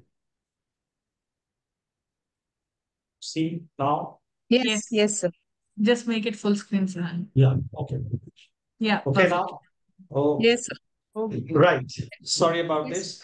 Thank you for kind introduction, Lakshmi. And the topic that I'm going to talk on is NIPS, the current updates. Now, what is NIPS? NIPS, we all know, is non-invasive prenatal screening, and it is used synonymously with NIPT, which is non-invasive prenatal testing. Though it is screening, but some people call it NIPT, and probably NIPT is more commonly said than NIPS. Now, when we talk of screening, we actually are talking about Down syndrome screening, which is trisomy 21. And we all know already been said, that Down screening can be done by biochemical screening, like the double marker, triple marker, and the quadruple marker, biophysical screening only, like the NT, the tricuspid revitation, nasal bone, physiomaxillary angles, etc., or more commonly by combined screening like the first trimester screening called FTS, and etc., etc. But there is another type of screening, which is basically genetic screening for trisomy 21, and that is what is NIPS. Now, when we compare the different types of screening protocols, we see the FTS has a real life sensitivity of 90%. In research protocols, it has been shown to be as high as 98%. And the amnio rate, a false positive rate of 2%. Quadruple test, likewise, is 75% and 4%, whereas NIPS has a very high pickup sensitivity of around 99% for Down syndrome, or even up to 99.7% with an amnio rate or a false positive rate quite low, 1.2%. Now, NIPS is quantitative analysis of cell-free fetal DNA in maternal plasma. And it's important to appreciate the three phrases or words over here. One is quantitative, one is cell-free fetal DNA, and the other one is maternal plasma. Cell-free DNA is a different concept. And we all know about the Kleher-Patke test in Rh-negative pregnancies. This test is basically a quantification of fetal cells in maternal blood. But NIPS is not quantification of fetal cells in maternal blood. It is the quantification of fetal DNA, cell-free fetal DNA in maternal plasma. The cell-free fetal DNA comes in because fetal cells enter the maternal circulation. There was lysis and there is nuclear lysis as well. And the DNA is exposed and floats in the maternal plasma. This was first promulgated by Professor Low et al. 1997 from China. And what is showed that fetal cell-free DNA exceeds 4% of all DNAs after 10 weeks of showing pregnancy. The fetal DNA has a very short half-life, cleared soon after birth, so it is not confounded with the previous pregnancy. And maternal plasma, he showed, is a reliable source of fetal DNA, and that can be used for prenatal diagnosis. Now, where does this fetal cell-free fetal DNA come from? The mainly placenta in origin, and it is mainly syncytial trophoblast. And very small percent of fetal DNA comes from fetal hematopoietic system of cells which have entered into the maternal circulation and have got lysed. However, this fetal cell-free DNA is mixed up with a large proportion of maternal cell-free DNA. Now, where does this maternal cell-free DNA come from? They usually come from the hematopoietic cells, the lymphocytes and the leukocytes, because the RBCs we know does not have any nucleus, and these cells get lysed and the DNA is exposed and floats in the circulation. So initial methodologies did not allow complete separation of fetal and maternal DNA, and different platforms are now available for NIPS, and the methodology is still improving over the years. Now, what are the indications of NIPS in antenatal period? The 99% of the indication that we do NIPS is for screening for fetal aneuploidy. Though there is another indication, which I will briefly touch at the end of the presentation. It is screening for Rh positive fetus in Rh negative mother. Now, first of all, we should understand the concept of fetal fraction. Fetal fraction is the percentage of fetal DNA found in maternal plasma, which is found by the ratio of fetal DNA divided by the total DNA in the circulation, which is fetal DNA plus maternal DNA. Now, fetal fraction really matters. We'll come to it a little later on. It increases with gestational age, and the fetal fraction is critical to the success of NIPS. If the fetal fraction is less than 4, it is too low to report, and it's called a no-call report. 4 to 8% is acceptable, and ideally it should be more than 8%. Now, all reports should mention fetal fraction. That is very important. Now, let us come to NIPS for fetal trisomy. When you come to fetal trisomy, there are different types of platform, but 3 basic different types of testing. One is called the massively parallel shotgun sequencing, which is called MPSS. One is targeted sequencing, and the other one is SNP. Now, the massively parallel shotgun sequencing have different platforms like the Sequenom, Meternet IT21, Illumina, Verifi, PGI, Nifty, and then the targeted sequencing. This massively parallel shotgun sequencing sequences for all the chromosomes. The targeted sequencing only targets, for example, 22 deletions or 11 deletions. So those are the ones which are not really clinically very effective, and therefore targeted sequencing NIPS is hardly done all over the world. And this is called the counting method, the first generation method. The second generation is the SNP, which is actually by next generation sequencing. And here is the platforms are Natera and Panorama. But SNP, for various reasons, are not available in India. There were a few studies from Sir Gangaram Hospital under Professor I.C. Barma, for somehow it is now being brought in the market. So when we are talking of NIPS in India, we are basically talking about massively parallel shotgun sequencing, which is MPSS. And in this particular method, we don't need to distinguish quite this accounting method. And maybe in the next slide, I might be able to explain why this is so. Like if the fetal fraction, for example, is 20%, then obviously 80% of the DNA is maternal in the sample. We draw a sample from the maternal mother's blood. And in the maternal blood, for example, theoretically, if the fetal fraction is 20%, then maternal is 80%. Now, theoretically, if the fetus is deployed for a particular chromosome, let it call it chromosome A, can be any chromosome.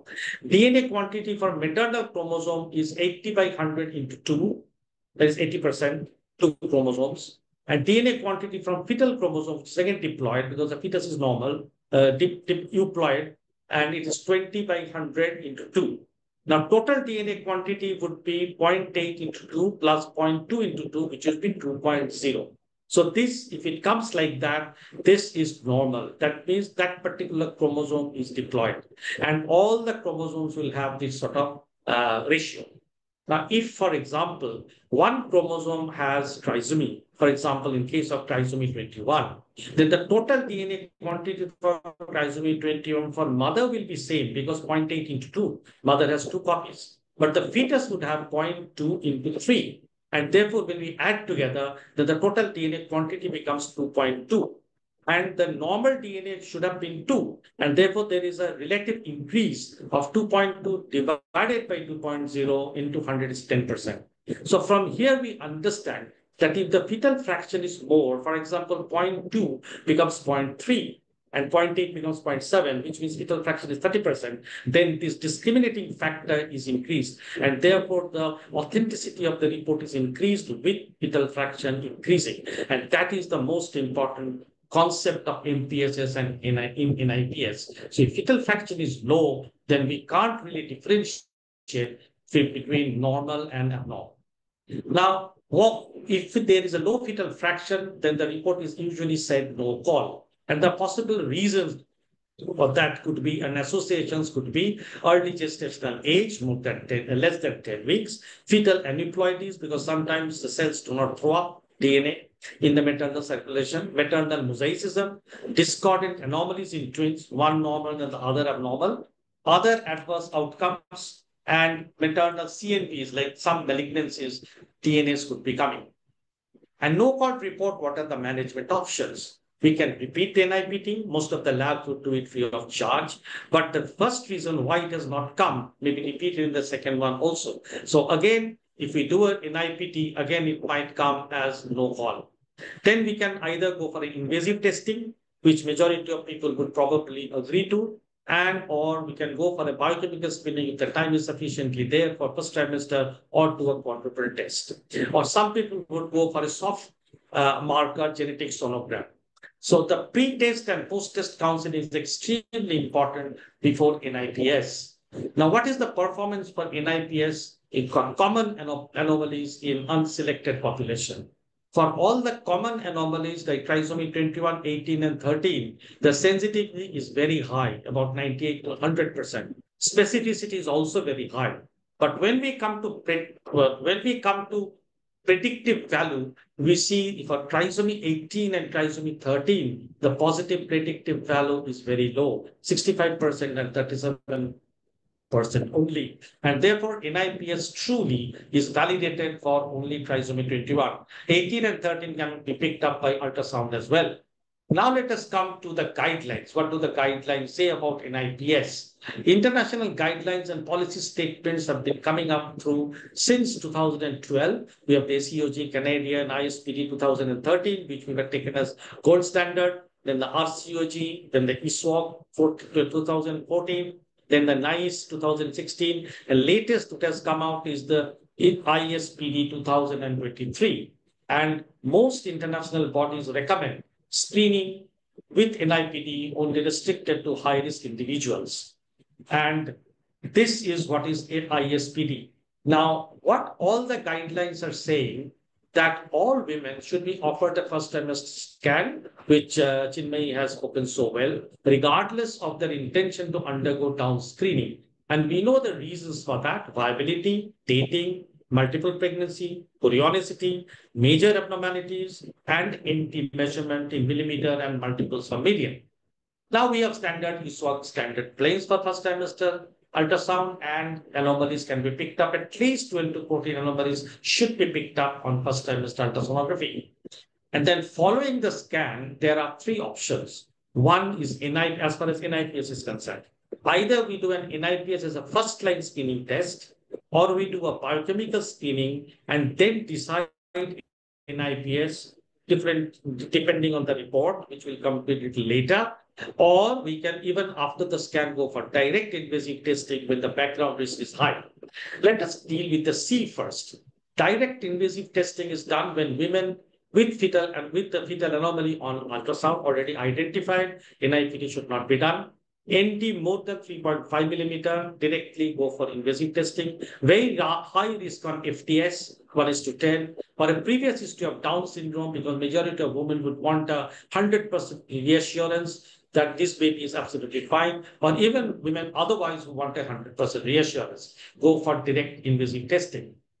Now, what about NIPS as the first line screening without going for any biochemical screening? Yes, this is quite applicable and appropriate in women who would like not to have a miscarriage, whatever low risk it might be, 0.1 or 0.2%, because they consider the pregnancy a very precious pregnancy, like history of recurrent pregnancy loss, long history of infertility and IVF failure, IVF success after a long time, anxious parents, and people who can afford, they might as well straight away go for NIPS as a screening.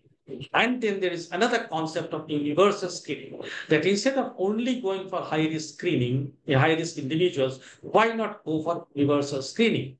Now, before going for universal screening for trisomy 21 for any country or any state or any particular hospital, we should understand that it is a screening test. It is not a confirmatory test. It is only validated truly for trisomy 21. And there are no indications for expanded indications, which will come a little later.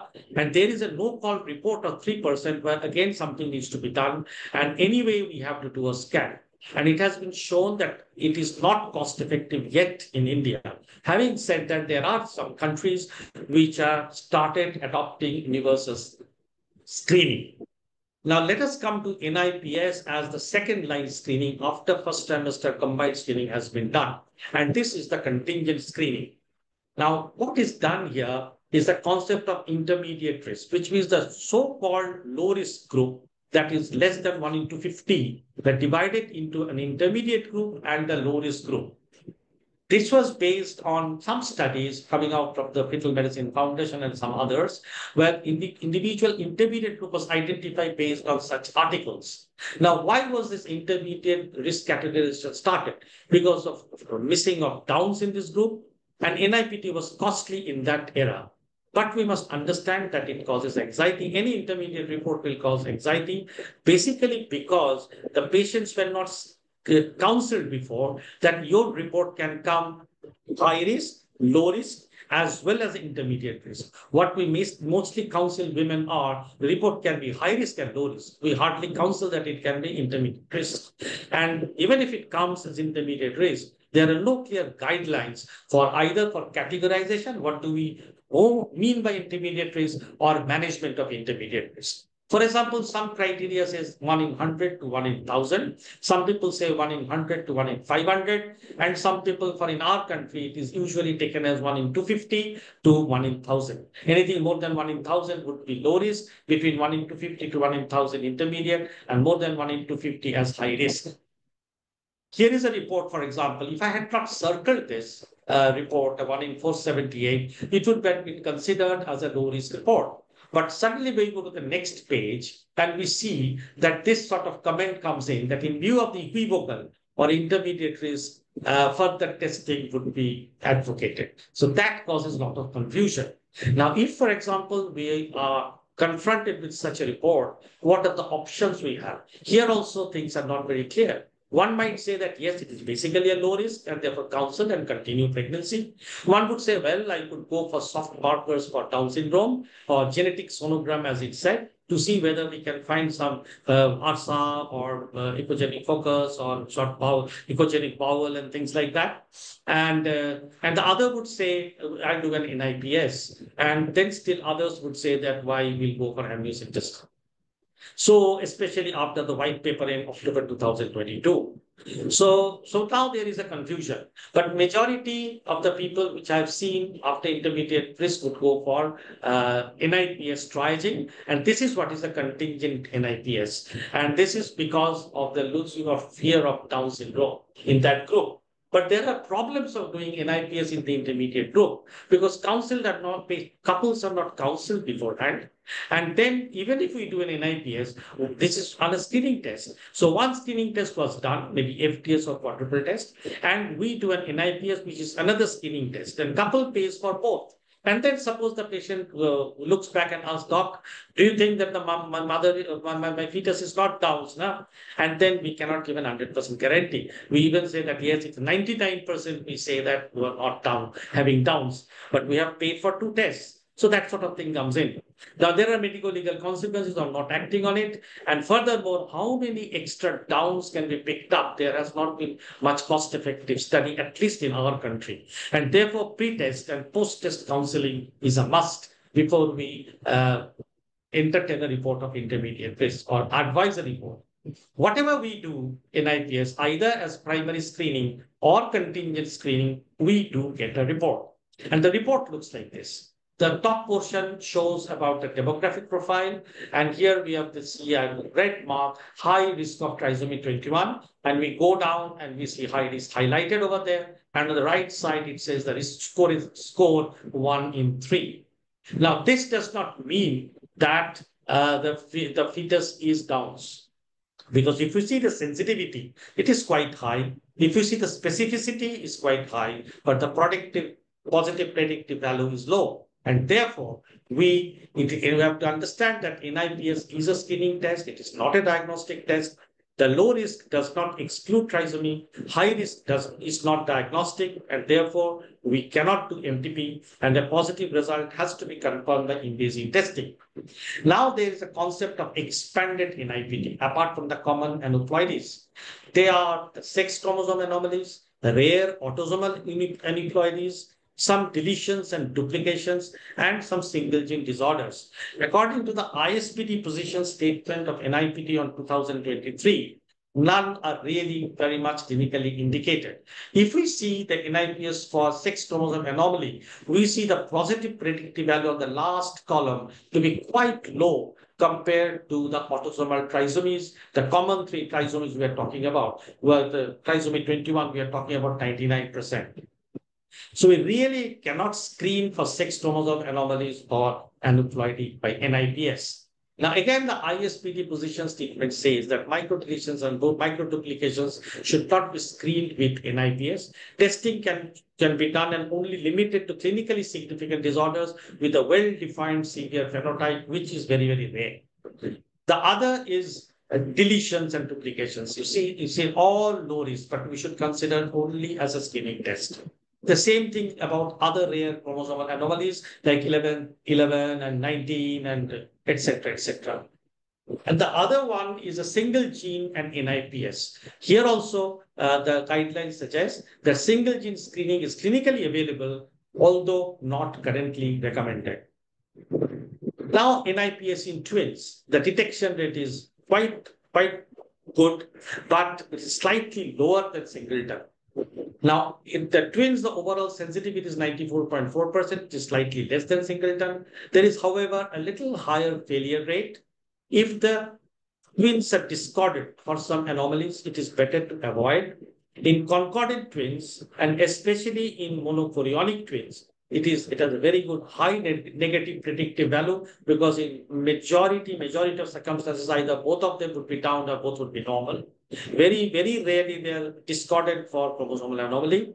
But if it is a DCDA pregnancy and it's a screen positive, we don't know which one is high risk, and therefore we have to do double amniocentesis.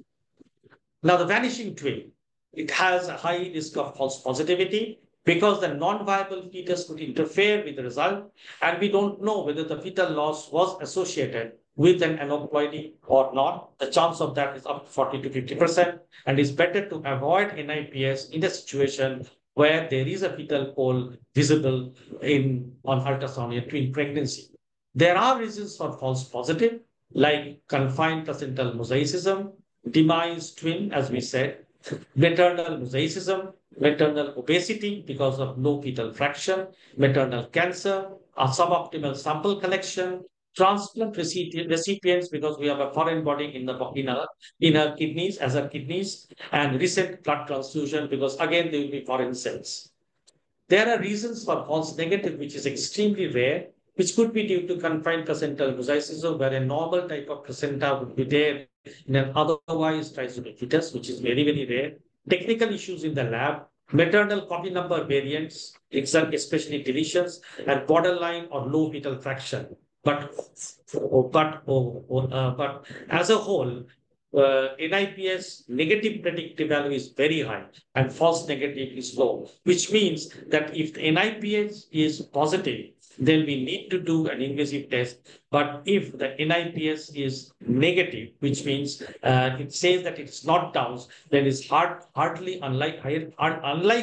that the baby will be Downs.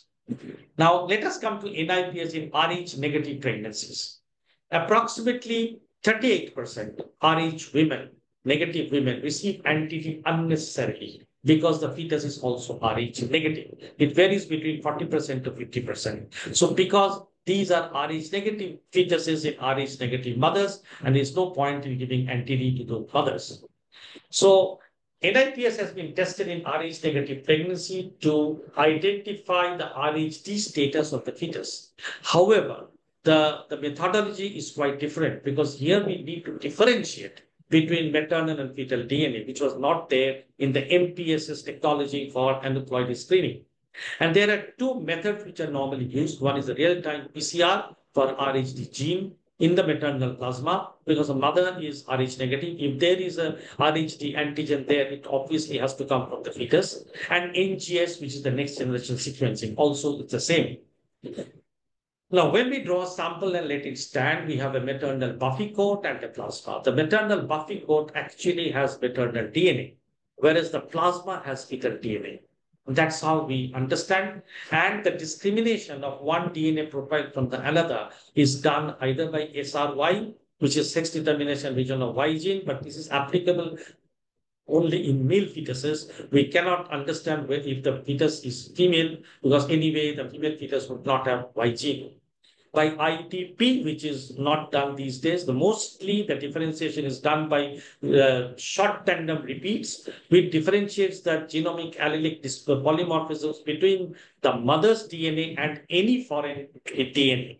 And the foreign DNA would be the fetus. So therefore, if we have differences of STR on the maternal sample, then we definitely know that the mother and the fetus samples are there and we can differentiate.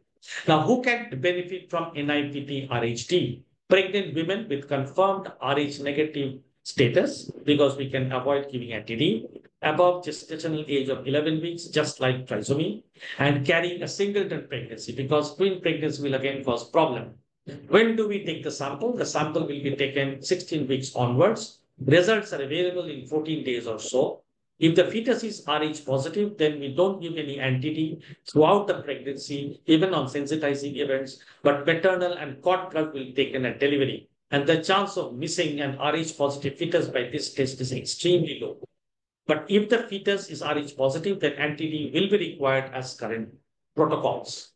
Now, the clinical applications would be when a woman is undergoing invasive procedures, women undergoing MTP and abortion, knowledge of Rh status of the fetus would obviate the need for giving NTD, and the patients will not need NTD. Women with other sensitizing events during pregnancy, like amniocentesis and CVS, and women detected with ectopic pregnancies or MTPs.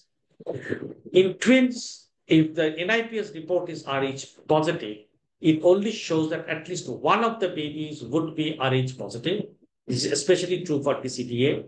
But if it is Rh negative result, then it will show that all the babies, if there are even three, all the babies are Rh negative. Now, what is the molecular basis of this NIPS in Rh negative pregnancy?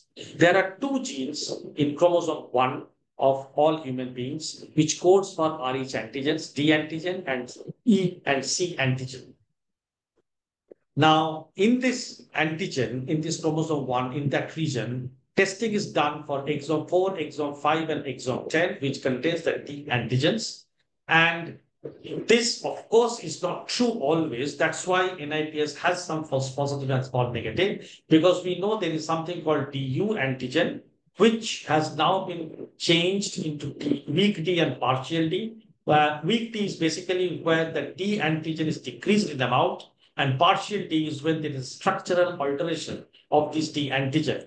And it is in these situations that NIPS usually fails. Now, fetal fraction obviously is important. But if what is a false negative? False negative means fetus is Rh negative, but the NIPS is showing that the fetus is Rh negative. The fetus is positive, but the D antigen is not picked up by the NIPS test. And the common indication would be, reason would be low fetal fraction, where we can repeat the test obviously, partial D and weak D, and also inconclusive results. For example, we can only confirmly say that the fetus is Rh positive only when all the three exons, exon 4, 5, and 10 are seen. But if only one or two RHD exons are present, then we cannot confirm, say that yes, the fetus is Rh positive and the report is said as inconclusive. And there can be lab error also.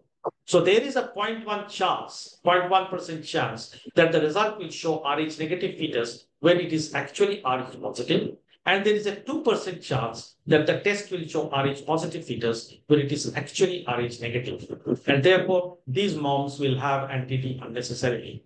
So to summarize the whole thing, ladies and gentlemen, we have discussed two topics very briefly. One is NIPS for common fetal aneuploidies, and even briefly, NIPS in Rh negative pregnancy. The last word is yet to come. Thank you.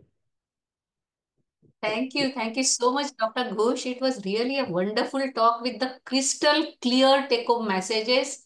And I just want to re-emphasize what you have said, that NIPS or NIPT, whatever you call it, it's just a screening test. So if it is low risk, you cannot be 100% assured that baby is not having Downs. And on the other hand, if it is high risk, don't jump to the MTP. You have to confirm it by invasive test. And as far as Rh negative pregnancy is concerned, I am having one question. Because in India, the cost of NTD, it is much cheaper as compared to the cost of NIPS. So what will happen if we, without doing NIPS, if we offer it to the woman who is going for the ectopic pregnancies or who is undergoing abortions? So my question to you, because NIPS is still costly in India. Yeah. So that's why NIPS is not cost effective. Doing NIPS for fetal genotype or D antigen is not yet cost effective in India. It's not yet cost effective. So these are yes, just it can be guidelines. done. It is available. It is available. One of the companies is promoting it also. Cost is around 14,000. I can even tell the name if you allow me for people to know. It's Medgino. Please don't tell the name. But Okay, just sorry. all So the 14,000 is the cost. It is available, but it is not cost effective. That is what I'm saying. All the fetal medicine experts are here, Chinmay. So, I mean, what we are clinically doing, we just continue and yeah. So, ma'am, the only role of doing this is in cases of isoimmunized pregnancy. Suppose the woman is already isoimmunized and you come to know that the fetus is rhesus negative, then at least some relief for that woman. Or if it is rhesus positive, you know for sure that she has to be followed up, and suppose she has previous hydrops at 18-20 weeks, she might be a candidate for IVIG. So things like that, ma'am. Otherwise, we don't routinely do it. As you said, it's better to give anti-D rather than check that. That is all. Thank you. Thank you, Dr. Ghosh, for your wonderful talk. Thank you. Thank you. Thank you, Kushada. So I call upon Dr. Geeta ma'am Yeah, to introduce our next speaker. can you share the, Yes. yeah. Actually, Dr. Vandana, is she there? Yeah, it is my pleasure to introduce Dr. Vandana Bansal. She is a colleague. She works with me at the Vadia Maternity Hospital. She's, has got a lot of qualifications, including FNB and the FICOG and the FRCOG. She's a director, Surya Fetal Medicine Center in Mumbai. She's an obstetrician with further super specialization in fetal medicine and interventions. First postdoctoral fellow, the FNB of India, qualified in high risk pregnancy and perinatology with over 28 years of experience in obstetrics and gynecology, including 23 years in fetal medicine, MUHS approved faculty for the fellowship program of fetal medicine, and MD, the ICOG course coordinator and faculty for the certificate course in fetal medicine, chairperson, fetal medicine committee, AMOGS, national coordinator, imaging science committee, member, managing committee of MOGS from 2016 to 22, vice president of Society of Fetal Medicine, Mumbai chapter, and she has a lot of publications and papers and awards to her credit. So can I invite Dr. Vandana to speak from the phenotype to genotype? Thank you so much, Dr. Geeta, for that introduction. And thank you, Dr. Chinmay, Dr. Sita, for calling me here for this uh, very interesting 3 days course on genetics. And lots of students have joined in, and a lot of people have also joined who are obstetricians and maybe 314 to be precise people in huge this numbers. I particular. think one of the biggest number of audience that we can see. And that kudos to all of you who've got this system into place and getting this done. Sita and Chinmay and Pooja also for that matter. Thank you, Dr. Geeta. I will start with my lecture. And yesterday was all on genetics, the basics. And today is more on fetal medicine. The first trimester, then the NIPS. And now I'm going to take you through how do I match the phenotype and decide what genotype to do to get us to a diagnosis. So we all have a screening assessment which we do routinely in 11 to 13 plus 6 weeks, in the 18 to 22 weeks, and later on also. So when we have an anomaly which is diagnosed, then what do we do about it is what is my topic for today. And if you can see this big study and a big statistics from UK, that all disorders, starting from cardiac, limb, urinary, nervous system, digestive, all will have some genetic disorder. So each system itself can have a genetic abnormality. And the maximum genetic abnormalities are more in cardiac, CNS, and in skeletal. So every anomaly that we pick up for today needs a genetic test. And there is a lot of overlap between genetics, the structural abnormalities, and the cardiac abnormalities. So every disorder needs a genetic testing, not only just for the reason of recurrence risk, but also for prognostication in this pregnancy. So in a particular pregnancy, if there's a cardiac defect, if it is associated with a genetic problem, there'll be more to it than just saying that it's a cardiac defect which can be correctable. So the morbidity and the mortality changes when you have a genetic abnormality associated with that structural abnormality. And that is why we need to counsel these parents differently. So for that, we have our three basic methods of invasive testing: the chorionic villus sampling done between 11 to 14 weeks, amniocentesis being done between 15 to 20 weeks, and sometimes we do require a cord blood sampling also to find out for some hematological disorders or latent pregnancies. So once we have a diagnosis, we've done the test, we send for all this. This all has been covered yesterday, and it does tell us that there is a menu that needs to be looked at. Which one to send for whom will depend on what is the disorder to start with. But the first menu is of the chromosomal things, and the second menu is of the single gene disorder. So a Sanger or an MLPA or an NGS is required, or a whole exome sequencing. This all has been covered yesterday, but just for clinicians who are not geneticists, these are two basic things that we are looking at, whether it's chromosomal or it's a single gene disorder. And among them also, we've already spoken yesterday about what is the detection limits of a karyotype, a microarray, or an exome sequencing. So I will take you through a lot of these phenotypes, which could present as genotypes in a different manner. So let us first look at typical ultrasound findings when you have a finding which looks like a particular chromosomal disorder.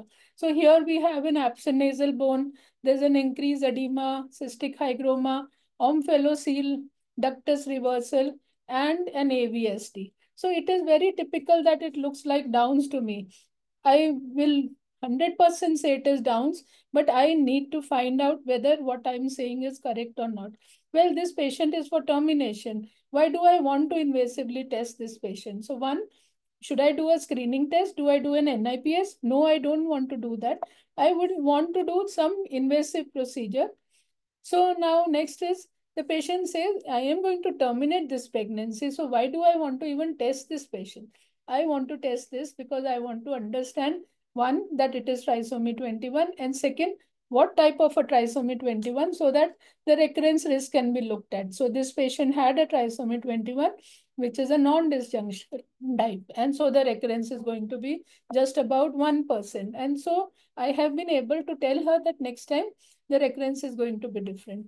Let's look at more similar phenotypes presenting with different genotypes. So all these cases with increased NT. So this is a patient primary gravida, increased NT. There is a TR, there is a, if you can look at the heart, there is a reversal of flow in the heart. So if you actually really look at the pulmonary arteries showing blue and red, so there is an absent pulmonary valve which is seen along with the cystic hygroma and lot of edema around the baby. So it started off with an increased NT, but there are a lot of more things that we are looking at. So now I'm not thinking of increased NT as a disorder which is trisomy 21. So I will want to find out what this is, although again it is for termination of pregnancy. What is going to help me is, let me do a karyotype and terminate the pregnancy. And if it is not chromosomal, then I will keep the DNA saved. So here we got a trisomy 18, again a non-disjunction. So I don't need to do anything more in the DNA. So when you find one abnormality, like an increased NT, look for more things. So you're triggered to look for more association. And here there was a absent pulmonary valve. Again, increase NT. Here the tricuspid, there is no regurgitation.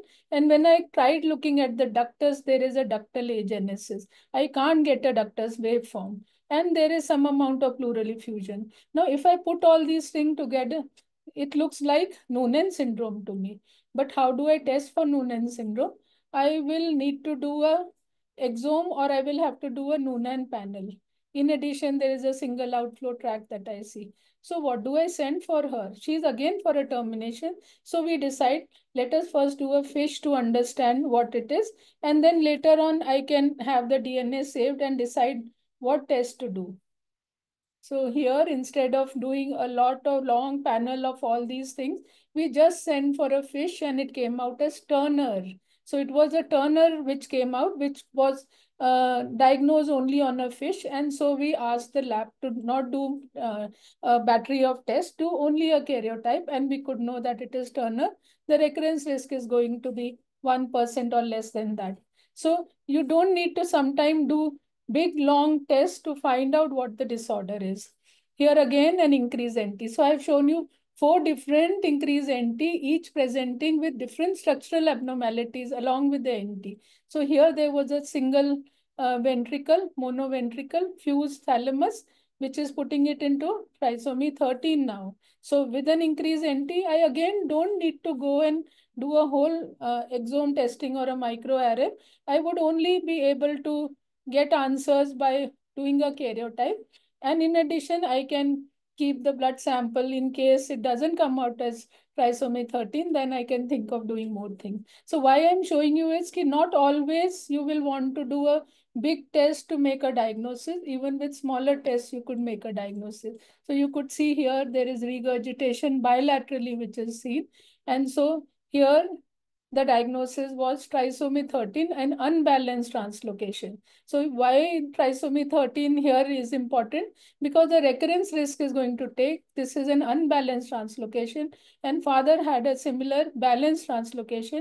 So her recurrence risk has increased to 15 to 25%. And so in all her pregnancies, she'll need to get tests done. So just a table of the whole thing, that you could have a recurrence of less than 1 if it is non-disjunction. If it is balanced, the risk is between 5 to 10 to 15%. But if it is a recurrence, if the translocation of 21 to 21, the recurrence is going to be 100%. So you'll need to use other methods for getting her pregnant if it is 21-21. So now, if I say karyotype is so good, then what are the advantages of microarray over conventional karyotype? So in all these cases, if we had terminated the pregnancy and sent the dead tissue, then it may not have cultured in the karyotype. So microarray will help because it doesn't require active dividing cells, and you could do it in stillbirths and as well as in products of conception. So in our own study, which we've published, increased NT was associated in 19% with aneuploidy, and major abnormalities and FGRs were associated almost 10% with aneuploidies. So that is how, even in India, it is best that every structural abnormality should be tested by some method of genetic testing. What you do will depend on what is the disorder. Now let us look at another case where we are looking at usefulness of a microarray. It gives us more information, it has more resolution, and so we may sometimes miss things on a karyotype. So this was a primigravida DCDA twins, one fetal demise and one fetus only remaining. Somebody did a dual marker, which actually with a still demise inside may not have worked so well. But because it was an intermediate risk, we did a CVS, fish KT was normal, structurally baby was completely normal, and we called her back for an anomaly scan. But she did not come back to us and came back at 30 weeks with us. So now at 30 weeks, with a normal karyotype that we did at CVS, we see an agenesis of corpus callosum. There is teardrop-shaped ventricle, ventriculomegaly, corpus callosum is not seen. There is an interhemispheric cyst that I see. So now, what is the problem? Patient said, I've done a genetic test. The karyotype was normal, but a karyotype will not show agenesis of corpus callosum, the genetics behind an agenesis of corpus callosum, but that we did only for a screen positive for intermediate. So maybe we should keep DNA saved for all our patients when we do a CBS. So now, how do I help this patient is, she actually went through court at that time when medical board was not formed, and she went through this in COVID time, got herself COVID, and then came to me at 34 weeks with a permission for MTP. So now at 34 weeks, if I deliver her, which has only a brain disability, the baby is going to come out as live baby. And so we had to do a feticide and then deliver this baby at around 36 weeks of gestation. So now I still need to know why this happened.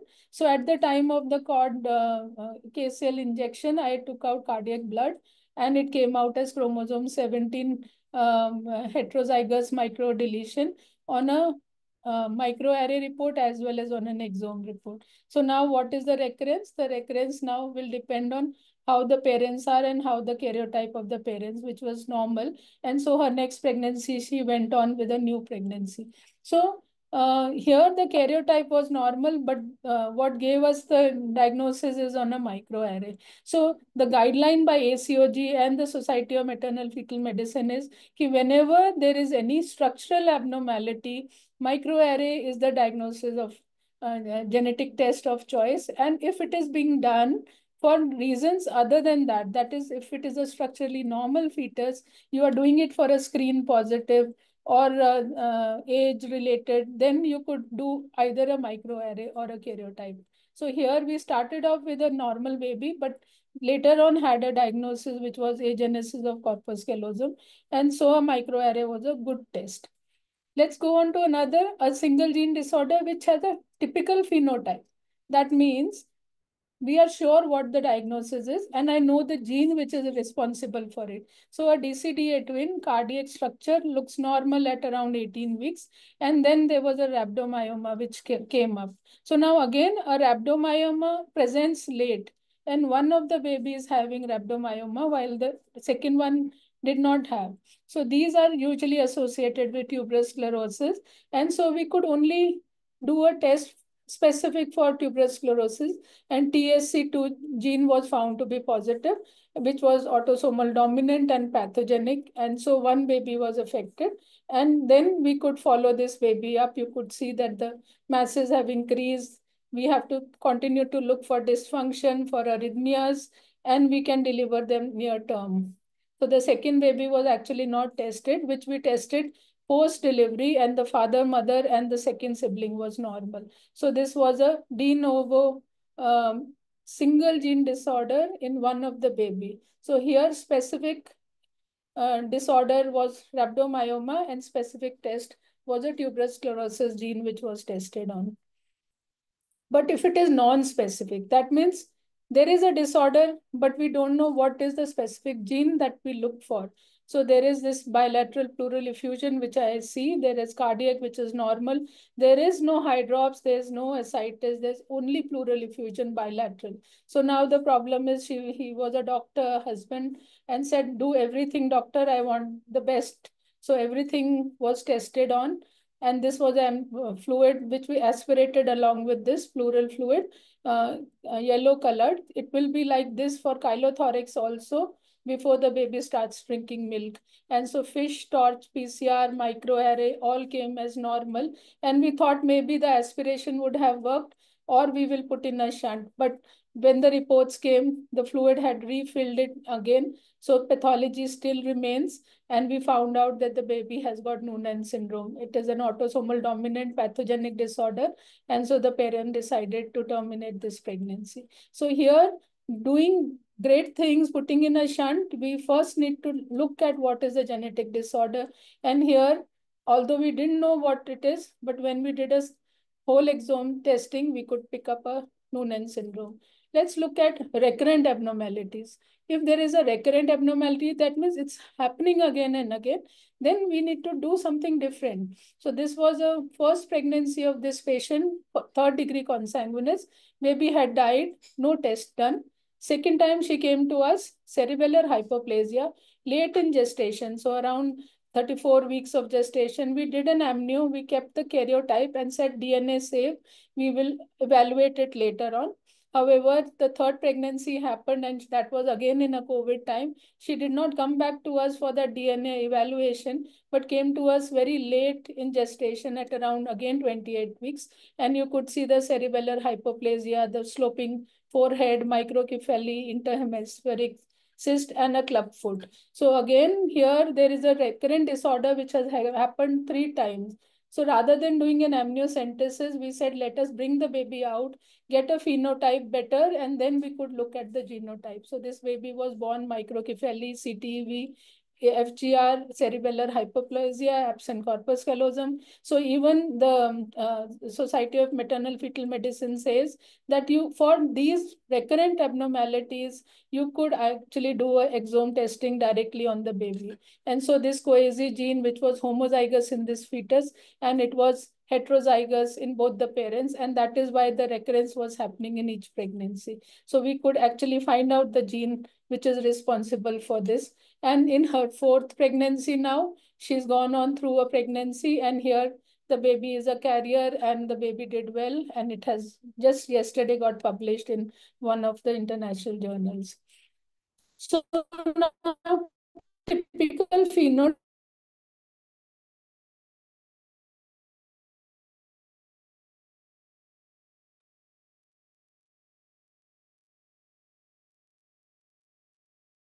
Hello.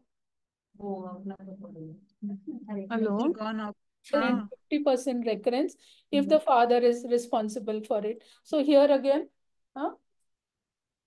disconnect हुआ? नहीं. So we lost you for about a minute or so. That's all. I'm back. Yeah, you're back. Yeah, you're back now.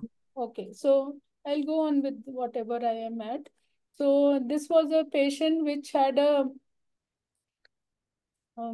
absent radius, which was seen in a cardiac abnormality. So again, a disorder which is very typical.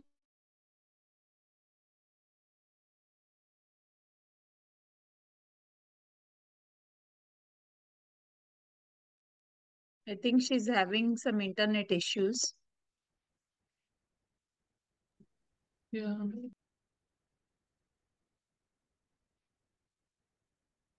She's frozen, I think. Yeah.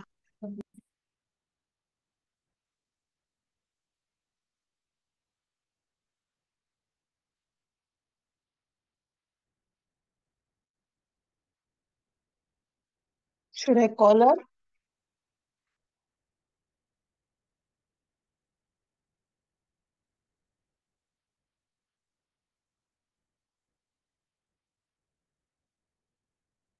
I'll call her. Are you calling? Or doctor I'll call? Vandana phone नहीं लग रहा आपका just reshare no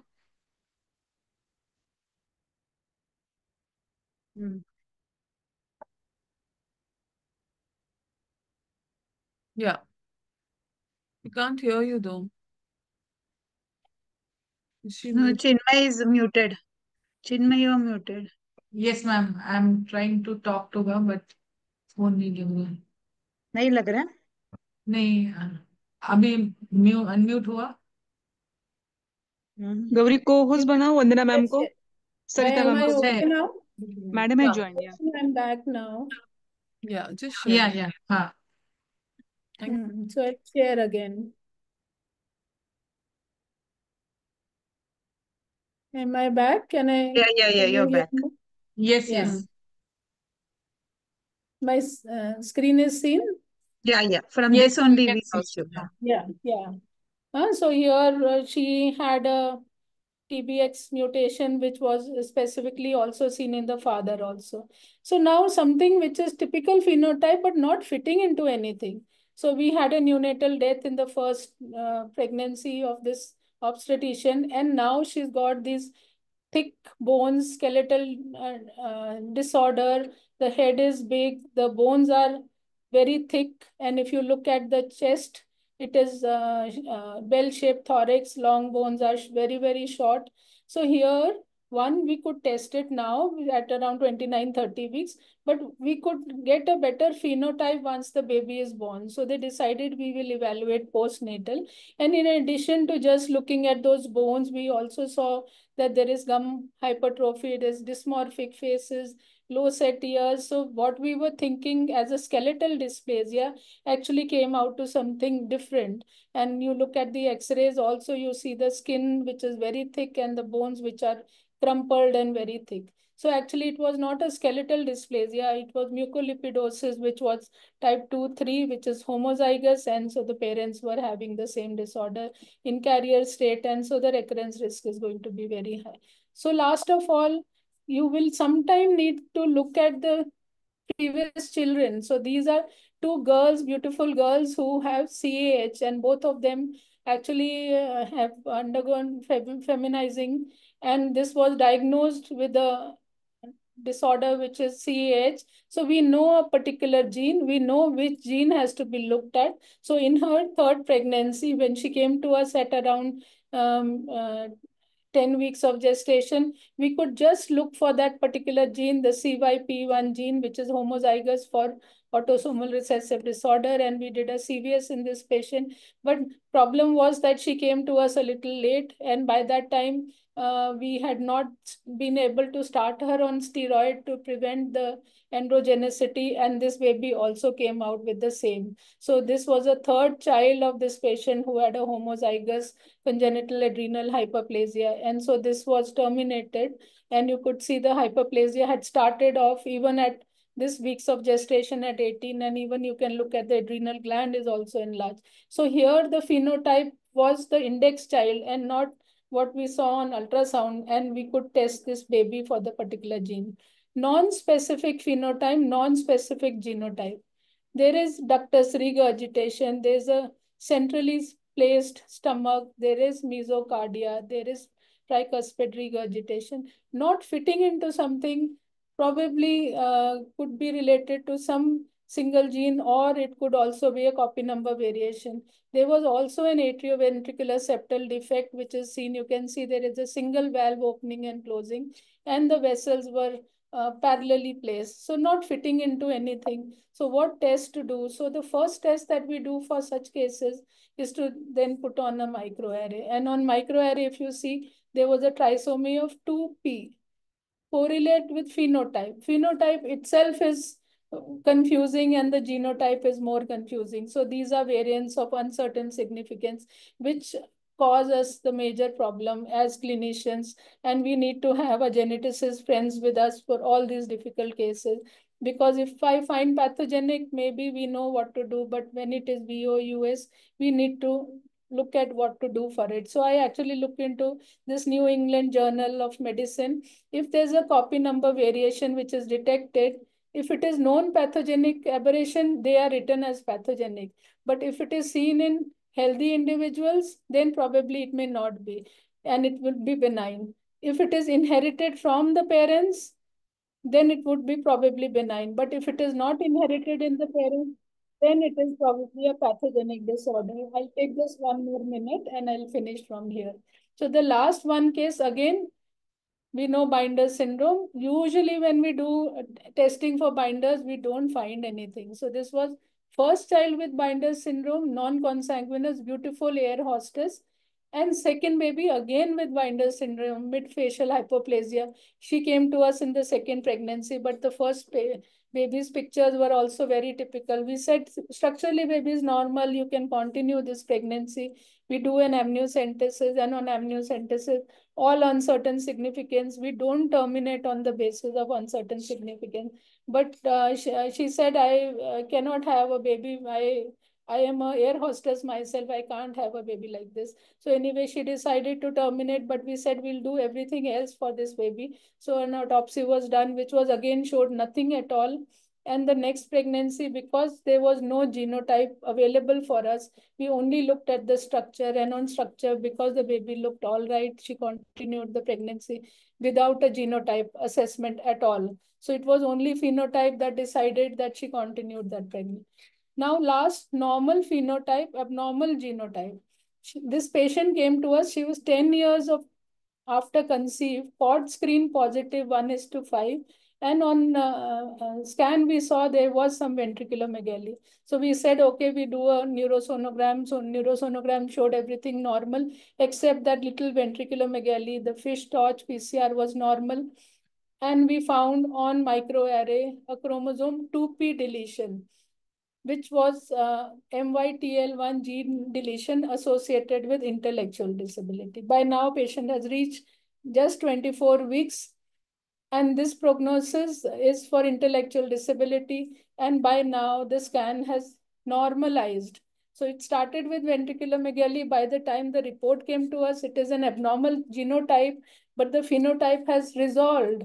So what do I do for it? So these are problems which can come up when we have diagnosis made.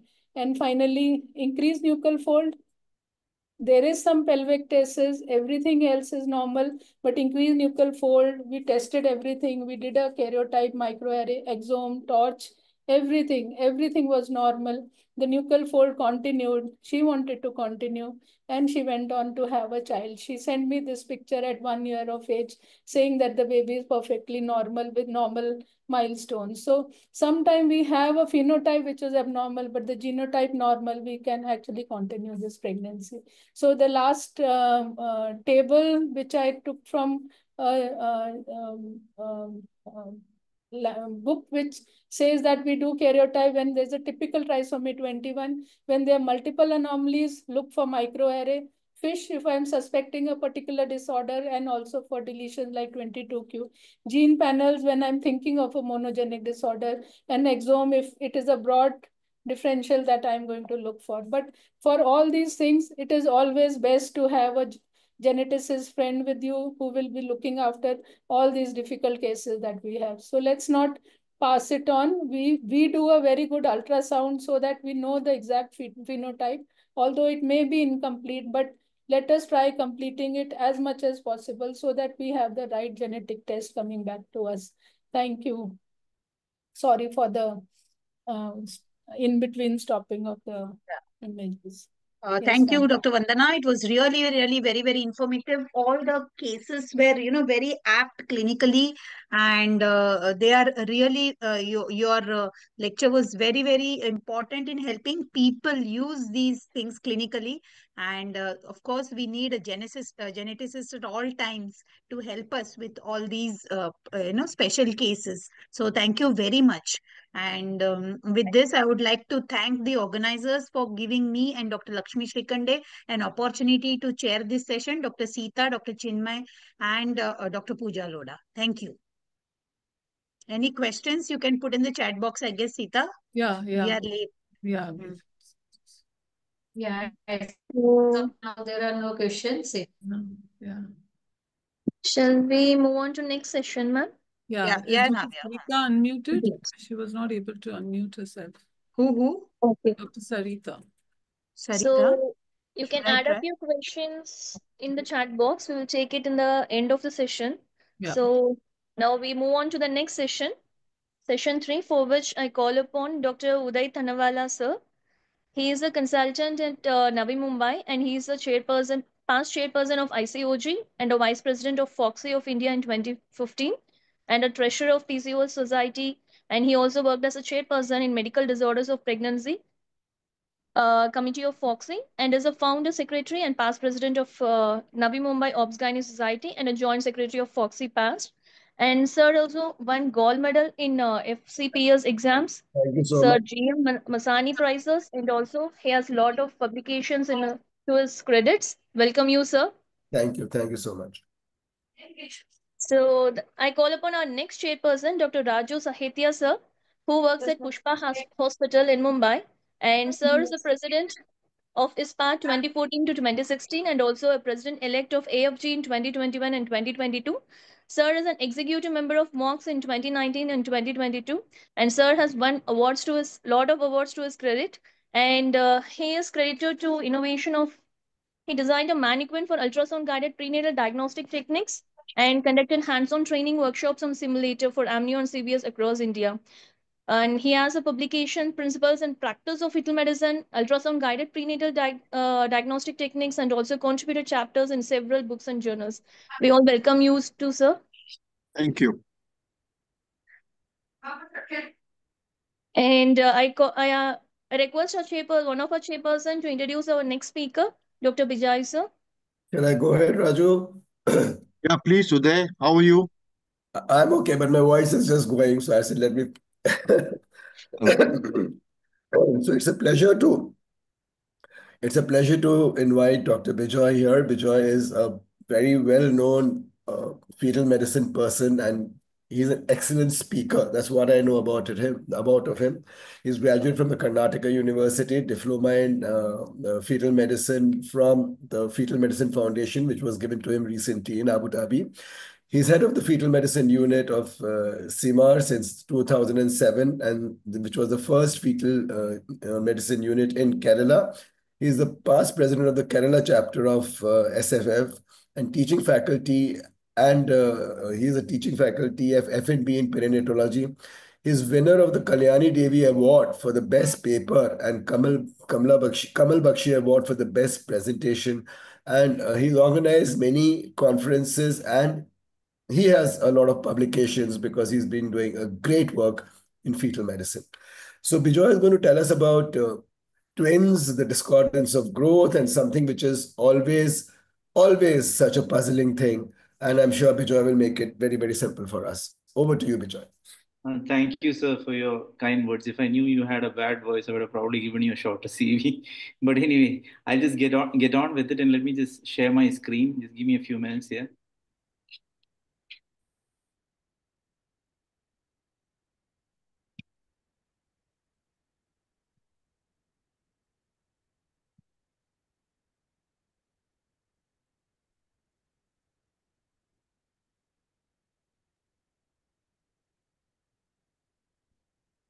I hope my screen is visible and I am audible. Yeah. Yes. Yes, you can start. Yeah. Okay. Thank you. Good evening, everyone. And let me start by thanking Chinmay and Dr. Sita for giving me this opportunity to be here. To cover growth in 20 minutes is impossible. To cover growth of twins in 20 minutes is next to impossible. So I don't know how I'm going to do that over the next 20 minutes, but I'll try to do the best I can. And in the process, I may have to leave out certain topics, but I'll try to do as much justice as possible to this topic. When we talk about singletons and FGR, it's slightly easier compared to twins because we need to only worry about the outcome of one fetus and balance it out with the conditions that may be affecting the mother, like preeclampsia and so on. But when we come to twins, we have to throw another person into that balance of things, and that is the normally growing co-twin. And along with that, if you have problems of monochorionicity, then you have to be sure that the smaller baby does not die in utero. And the biggest problem that we face is how to save both these babies by minimizing the risk to the mother as well. But before we go there, we need to understand how to assess growth in twins.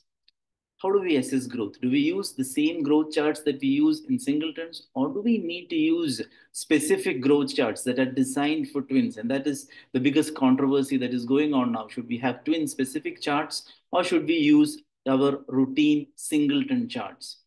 Now, if you look at twins, you would find that they are smaller than their singleton counterparts. They're definitely smaller. The mean birth weight is around 1,000 grams less. Now, if you take into account that these babies are born earlier and if there is growth restriction, there is a possibility that they might be smaller because of that, because of prematurity or growth restriction. But if you take that away as well, if you take out all signs of growth restriction, if you take out prematurity from the equation, even then you would find that these babies are smaller by around 500 grams. And that is not something new. That was described way back in 2005 by Gardosi when he said that after 30 weeks, these babies sort of flatten out in their growth trajectory. And by 37 weeks, they would reach the maturity of a singleton of around 40 weeks. In fact, the perinatal mortality actually becomes very worse after 37 weeks. And that is why we don't continue twin pregnancies beyond 37 weeks. So that brings us to the biggest question. Should we use singleton specific charts or twin specific charts? Now, the problem here is if we assume that the smallness is size is physiological and not pathological, we are making a very costly mistake there. Because if you look at the perinatal outcome of twins, all of you would agree that the perinatal outcomes are far worse when compared to singleton pregnancies. Why are they far worse? Because these are normal growing babies, which are actually in a compromised situation, and that is why they are smaller. And therefore, if you use size as the single criteria and say that smaller babies are normal small just because they are twins, we might make a costly mistake of underdiagnosing FGR.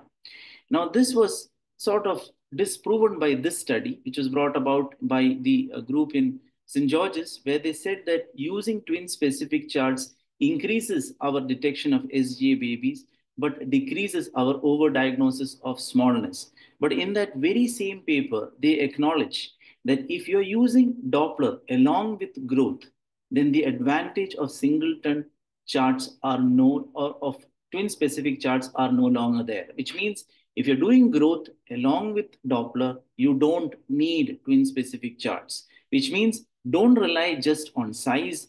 Look at size as well as blood flow. So if you're looking at twins and you're assessing their growth, use a singleton chart, but remember to always do your Doppler along with your growth scan before classifying them as SGA or normal. Now, once we have understood which chart to use, the second biggest problem that we have in twins is discordance. Both these babies might not be growing in the same pattern, they might have a difference. And that discordance is significant for us. And discordance basically means that you're comparing the size of the smaller baby with that of the larger baby. And if you find that it is not matching up to the expectations of the larger baby, automatically you would suspect that the smaller baby is at risk, and that discordance is kept at around 25%. Which means whenever you send out a pregnant mother for a scan, if a twin with a twin pregnancy, and if the report comes back without this discordancy, do not accept that report, because a twin pregnancy growth scan is not complete unless the discordance has been specified. Now let's talk about dichorionic pregnancies. How do we make the diagnosis of FGR in DC twins? We use two basic groups of criteria according to the Delphi consensus. If any of these babies are extremely small, with an estimated fetal weight of less than the third centile, then automatically that baby would be classified as FGR. You don't need to look at Doppler, you don't need to look at anything else. If you find that the baby is extremely small, automatically you would say that one baby is growth restricted. Now, if the baby is above the third centile, then you look at any two out of these three contributory factors, which could be a combination of a baby that is small with the Doppler abnormality. It could also be a combination of a baby that is small with discordance without Doppler abnormality. And this is the best part. It could be just discordance with Doppler abnormality, which means both these babies could be above the 10th centile. They might not be small on appearances on your growth chart, but there would be a discordance, and along with that, there would be a Doppler abnormality as well. So it has to be kept in mind that discordance, along with Doppler abnormality, plays a significant role in making your diagnosis of smallness in twin pregnancies. Now, how do you visualize this discordance? I understand that 25% is something that all of us might find difficult to calculate, especially if you're bad at maths. So the best thing would be to use growth charts. So when you use a growth chart, you would try to identify these types of patterns of growth. You would have one baby that is small and one baby that is growing well, which is what happens most of the times. Or you could have both babies that are small without any discordance, or you could have discordance without any smallness. By far, the commonest one that you're going to get is one baby small and the other baby being normal. So if you have a growth chart, immediately you can say, by looking at this chart, that both these babies are growing well, there is no discordance. And by looking at this chart, you can see that there is discordance, but the baby that is small has not dropped below the 5th centile. And if you look at this chart, you can clearly say that there is discordance, and along with that, one baby is extremely small. And of all these three charts, it's obvious that the third one is the one that has got severe forms of growth restriction in the co-twin. Now, along with early onset growth restriction that you would get in twin pregnancies, there is also a possibility of late onset growth restriction in dichorionic pregnancies as well. Now, these babies would grow well till around 32 weeks, and after 32 weeks, one baby starts to become smaller. And this is because of the same reason that you would get late onset FGR in singletons. But here, the good news is, even though they are becoming small towards the later part of pregnancy, they would do reasonably well because they're well beyond the period of viability. So that has to be kept in mind when you're looking at twin pregnancies in the later part of your pregnancy, that there is a possibility of late onset FGR. Now coming to monochorionic pregnancies. Now this is the totally different ball game, because nobody knows exactly how to manage these pregnancies. As is evident by the guidelines that came out in the RCOG, there is no clear evidence on how to manage these fetuses, and the only thing that we have to guide us are systematic reviews and meta-analysis done over a number of places, which gives us a rough idea on how to manage these pregnancies. But the basic premise of a monochorionic pregnancy with one fetus being small is that its cause is not a bad placenta.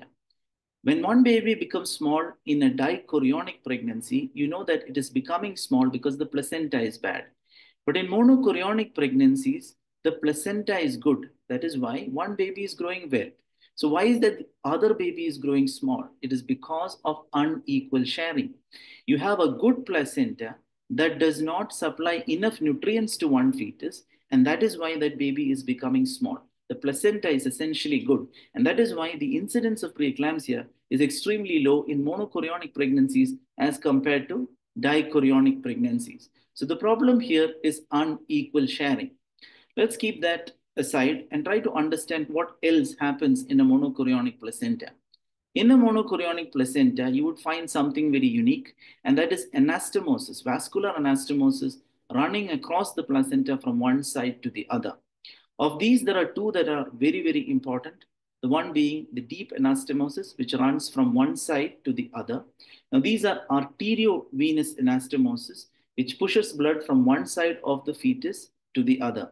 Now, this is important for us because this pushes nutrients and blood into the opposite side and can cause a very dreaded monochorionic complication called TTTS. But it can also cause FGR, and I'll tell you how shortly. The other anastomosis that you're going to see are superficial anastomosis, which are arterio-arterial or veno-venous anastomosis, which run on the surface of the placenta. Now, in an arteriovenous anastomosis, blood can only flow from one direction to the other, from the artery to the vein. But in an arterioarterial or a veno-venous anastomosis, blood can flow in either direction. Blood can flow in either direction. And the direction depends upon two things.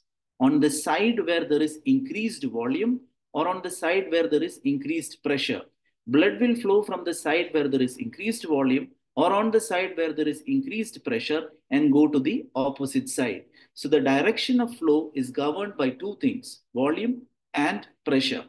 Now, keeping that in mind, we have to understand three important concepts when it comes to understanding fetal growth restriction in monochorionic fetuses. The first one being fetoplacental discordance, the second one being rescue transfusion, and the third one being collision point. Now, what is fetoplacental discordance? This basically means that when the baby is small, we expect the placenta to be equally small. But in monochorionic pregnancies, we find that the baby is much bigger than its allotted share of the placenta. It is outgrowing its placenta. It is not supposed to grow at that pace for the kind of placenta it has, but for some reason, it is growing beyond its means. And that is called as fetoplacental discordance. And why is it growing beyond its means? It is growing beyond its means because of the arterioarterial anastomosis, which is running across the surface of the placenta. Now, if you look at this placenta, you can see that the blue placenta has more blood volume as compared to the red placenta. So if there is an arterioarterial anastomosis running across the surface of this placenta, blood will flow in which direction? From the area that has got more volume to the area that has got less volume. And this is called as rescue transfusion. And this rescue transfusion ensures that the smaller baby's placenta is perfused and allows the smaller baby to grow beyond the means of its placental share. Now, how is it important to us clinically? Now, if in a singleton pregnancy, if you find that the placenta is bad and the baby is small, and if you find that the umbilical artery has got absent end diastolic flow, then there is usually a time interval of 3 weeks before the baby succumbs to DV reversal and demise. But in monochorionic pregnancies, because of this AA anastomosis, blood supply will be maintained for as long as 11 weeks after you make the diagnosis of FGR with an absent end diastolic flow in the umbilical artery. So let's say if you make the diagnosis of SFGR at 22 weeks with absent end diastolic flow within the umbilical artery, if you get 11 weeks, what does that mean? It means that this baby will comfortably go beyond 32 weeks and we will be able to save both these fetuses. If the same thing was happening in a singleton pregnancy, we would have given up hope, saying that this baby cannot reach 28 weeks and most likely this baby would die beyond the period of viability. But this is a double-edged sword. And why is this a double-edged sword? Is if the smaller baby dies, if for any reason the smaller baby dies, then the entire blood from the larger fetus is going to go into the smaller baby and going to put the larger baby at risk with a 25 to 30% chance of death in the coat vein or sometimes even neurological damage. So this is the basic pathophysiology of growth restriction in monochorionic pregnancies. And in order to prevent that, or in order to make the diagnosis at the right time, we need to follow up these fetuses on a serial fortnightly basis. We have to do a scan every 2 weeks, and every 2 weeks we have to do our Dopplers to be sure that these babies are not getting growth restricted. And here we are going to use the same criteria as in dichorionic pregnancies, but the only difference is that in the contributory criteria, there is going to be the addition of the abdominal circumference less than the 10th centile. So if you have any 3 out of these 4 criteria that turn out to be positive, you would call these babies as SFGR in a monochorionic pair. Now, again, how monochorionic pregnancies differ from dichorionics is that after you make the diagnosis of FGR, you have to classify them into types. You have to classify them into types based on the flow within the umbilical artery of the smaller baby. But why are we classifying them into types? What is the reason that we are classifying them into types? I told you right at the beginning that monochorionic placentas are good. If monochorionic placentas are good, why is the umbilical artery showing absent end diastolic flow? Haven't we learned that if the placental damage is beyond 60%, that is when the umbilical artery will show absent end diastolic flow? Then why is a good placenta, which is very good for its co-twin, showing absent end diastolic flow for one fetus? And that is the basic premise of classifying them into types. Let me give you an example of trying to blow air into a balloon. If you try to blow air into a balloon, if the balloon is big, elastic, and smooth, it would be easy for you to blow air into it. On the other hand, if it was stiff, hard, and small, you would have a tough time in inflating that balloon. Now imagine a baby trying to push its entire blood volume into a small placenta. The smaller the placenta becomes, the more effort it has to take to push blood into that small placenta. And when it takes more effort, which part of the cardiac cycle is going to be affected first? The diastolic part of the cardiac cycle is going to be affected first, and therefore blood will disappear from the diastolic part in the umbilical artery, telling you indirectly that the share of the placenta is less. So the reason for classifying them into types is to tell you about the share of the placenta. So in type 1, diastolic flow is still present within the umbilical artery, which means the placenta is small, but not small enough to cause the diastolic flow to disappear within the umbilical artery. But in type 2, the placenta is very small, and therefore the pressure exerted or effort exerted by the fetus is much more, and therefore the diastolic flow within the umbilical artery reverses, and you get a persistent absent or persistent reversed end diastolic flow within the umbilical artery. So type 1 has got reasonably good share of placenta. Type 2 has got very less share of placenta. But what about type 3? Why does type 3 have intermittent absent or intermittent reversal of flow within the umbilical artery? I'll come to that shortly.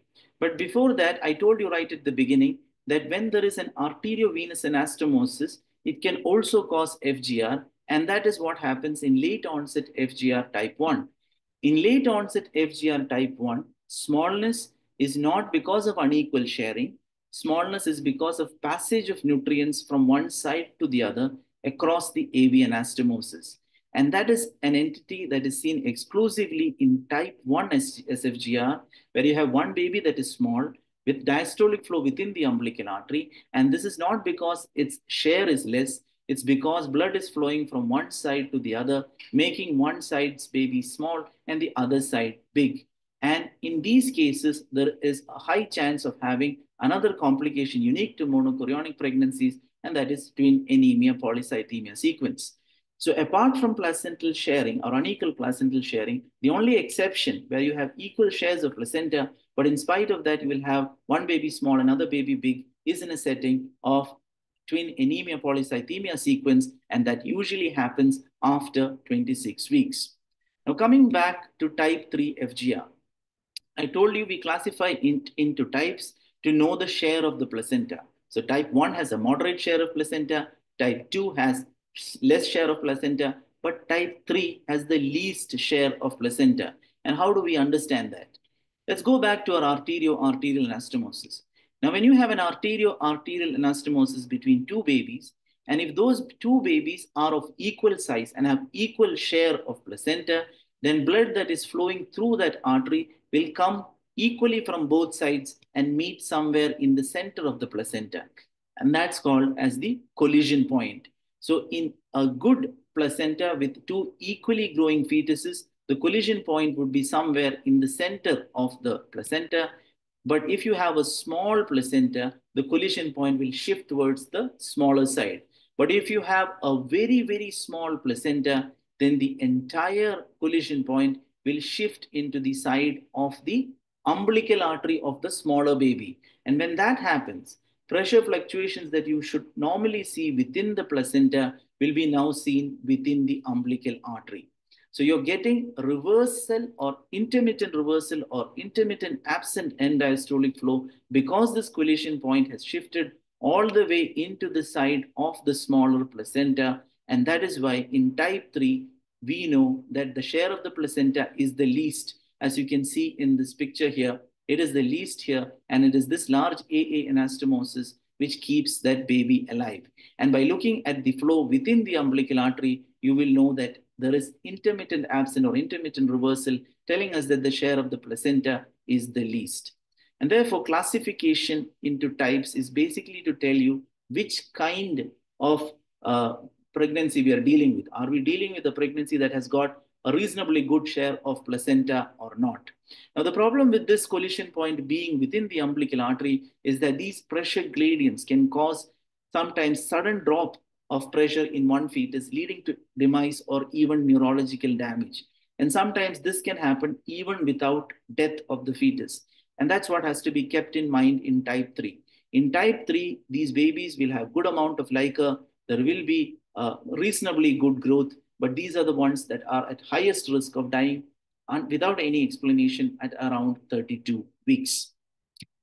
So basically, when you look at monochorionic and dichorionic pregnancies, you have to understand that when you're looking at monochorionic pregnancies, the reason for smallness is unequal placental sharing, whereas the reason for smallness in a dichorionic pregnancy is placental dysfunction, and vascular communications are the reason why we have different types of SFGR and the reason why these babies do survive for a longer period than their singleton or dichorionic counterparts.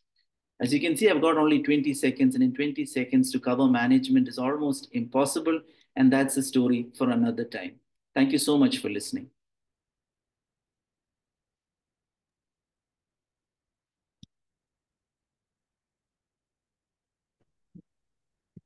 Thank you, Bijoy. That was very well. All the concepts you have clarified so very well. Raju, any questions, comments? Bijoy, my compliments to you. You just made it as if it is as simple as like what you were saying.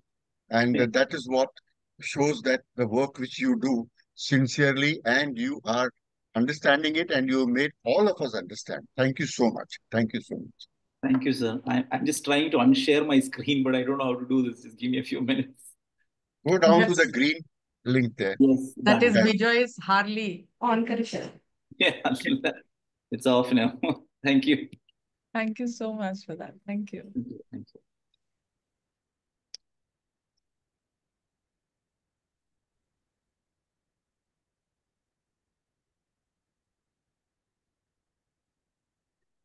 Well, now we have Dr. Vandana Chanda. She's a certified medical geneticist and she has postdoctorate fellowship maternal fetal medicine from University of Toronto. And her present designation is that she is a director of Sattva Fetal Care. And look at her merits, what she has got here. I think the gold price has gone up because all the gold medals she has acquired and she is holding them. And also she has got so many awards and she is absolutely the right person to speak on the topic. And the topic is, she's going to speak on uh, this fetal growth. I'm sorry. She's speaking on fetal intervention, which is a rapidly evolving field that offers hope for improving fetal outcome and reducing the risk of complications after birth. However, it is essential to be carefully weighing the benefits and risks of these procedures and consider individual circumstances before making a decision. So here is Vandana, who is going to tell us how to make the diagnosis, how to go ahead, and which cases are to be operated, which cases are to be left Over to you, Vandana. Thank you, sir, for the kind introduction. Can I share my screen?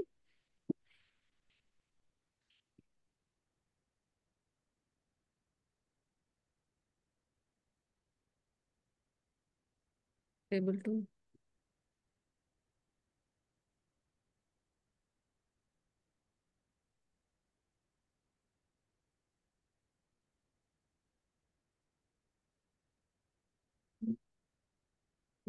Mm-hmm. Mm-hmm.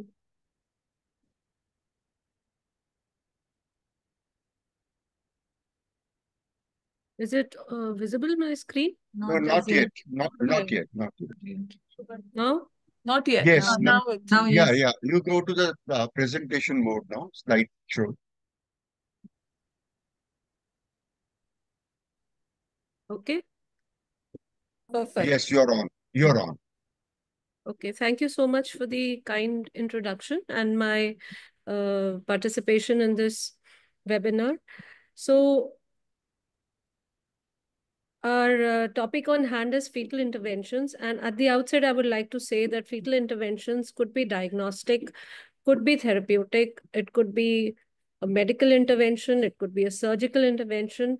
And the general principle of any intervention to the fetus is that we give the maximum benefit to the fetus with a minimum kind of risk given to the mother or the fetus.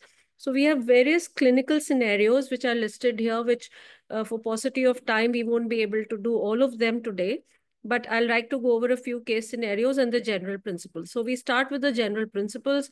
We have invasive versus minimally invasive versus procedures which could just be ultrasound guided, percutaneous, or procedures which could be fetoscopy guided, procedures which could be done as outpatient procedures, and procedures which would require an operation theater. So before we embark on our journey of doing any kind of fetal intervention, know that certain interventions require PCP-NDT. You need to be able to sit down with your patients, counsel them correctly, and discuss the risks versus benefits.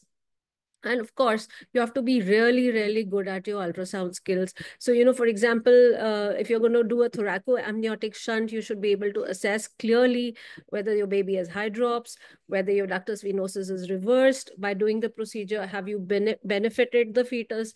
Did the ductus get better? So this kind of advanced ultrasound skills are essential before you decide to put the needle in. The type of the procedure, whether you would need to do more than one procedure, how would you approach your area of interest, and of course, the complications related to any intervention like infections, premature rupture of membranes, preterm labor, all of that has to be addressed. So coming to the ultrasound machine, you have to know your machine well, you have to know the principles of guiding your needle into the womb, and how your knobs are and what you get when you press them. So that is it. All of the aseptic precautions which you have to take so you don't inadvertently introduce chorioamnionitis into the womb. And your trays have to be ready. So this is a simple tray which you would probably use for a procedure like amniocentesis, where you'll just need the 20 gauge needle or the 10 ml syringes. However, you may need more advanced trays where you need other equipments. So this is how you would drape or the probe, because you need that also to be sterile. So you understand that concept. And of course, the patient needs to be painted and draped as well for the septic precautions. So how you will approach, how do you put the needle in, and seeing the full length of the needle is the basic principle. You have to understand all of that. This is the amniotic fluid coming out, and as you can see, it's a clear fluid. So how do we deal with the fluid once it's out? The fluid has to be transported in a special tube. So you have to be aware of what this tube is like. It is friendly to the amniocytes. It doesn't harm them.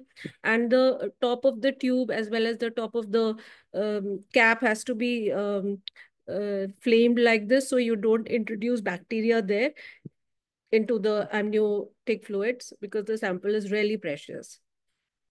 So this is how you're going to do the introduction of the fluid into the tube without touching the tip of the syringe onto the tip of the tube. So without introducing the no touch technique, and clearly you cap it, label it correctly, show it to the patient that this is your name, so that there is no confusion in the labeling of the sample.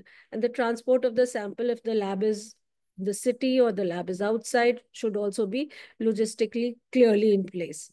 So this is a procedure, amniocentesis, which is commonly used. And the ideal gestation to do this is at 15, after the 15 weeks. But nowadays with the DNA procedure, we are doing it more and more close to 16.5 weeks or so. And there's no anesthesia given for it.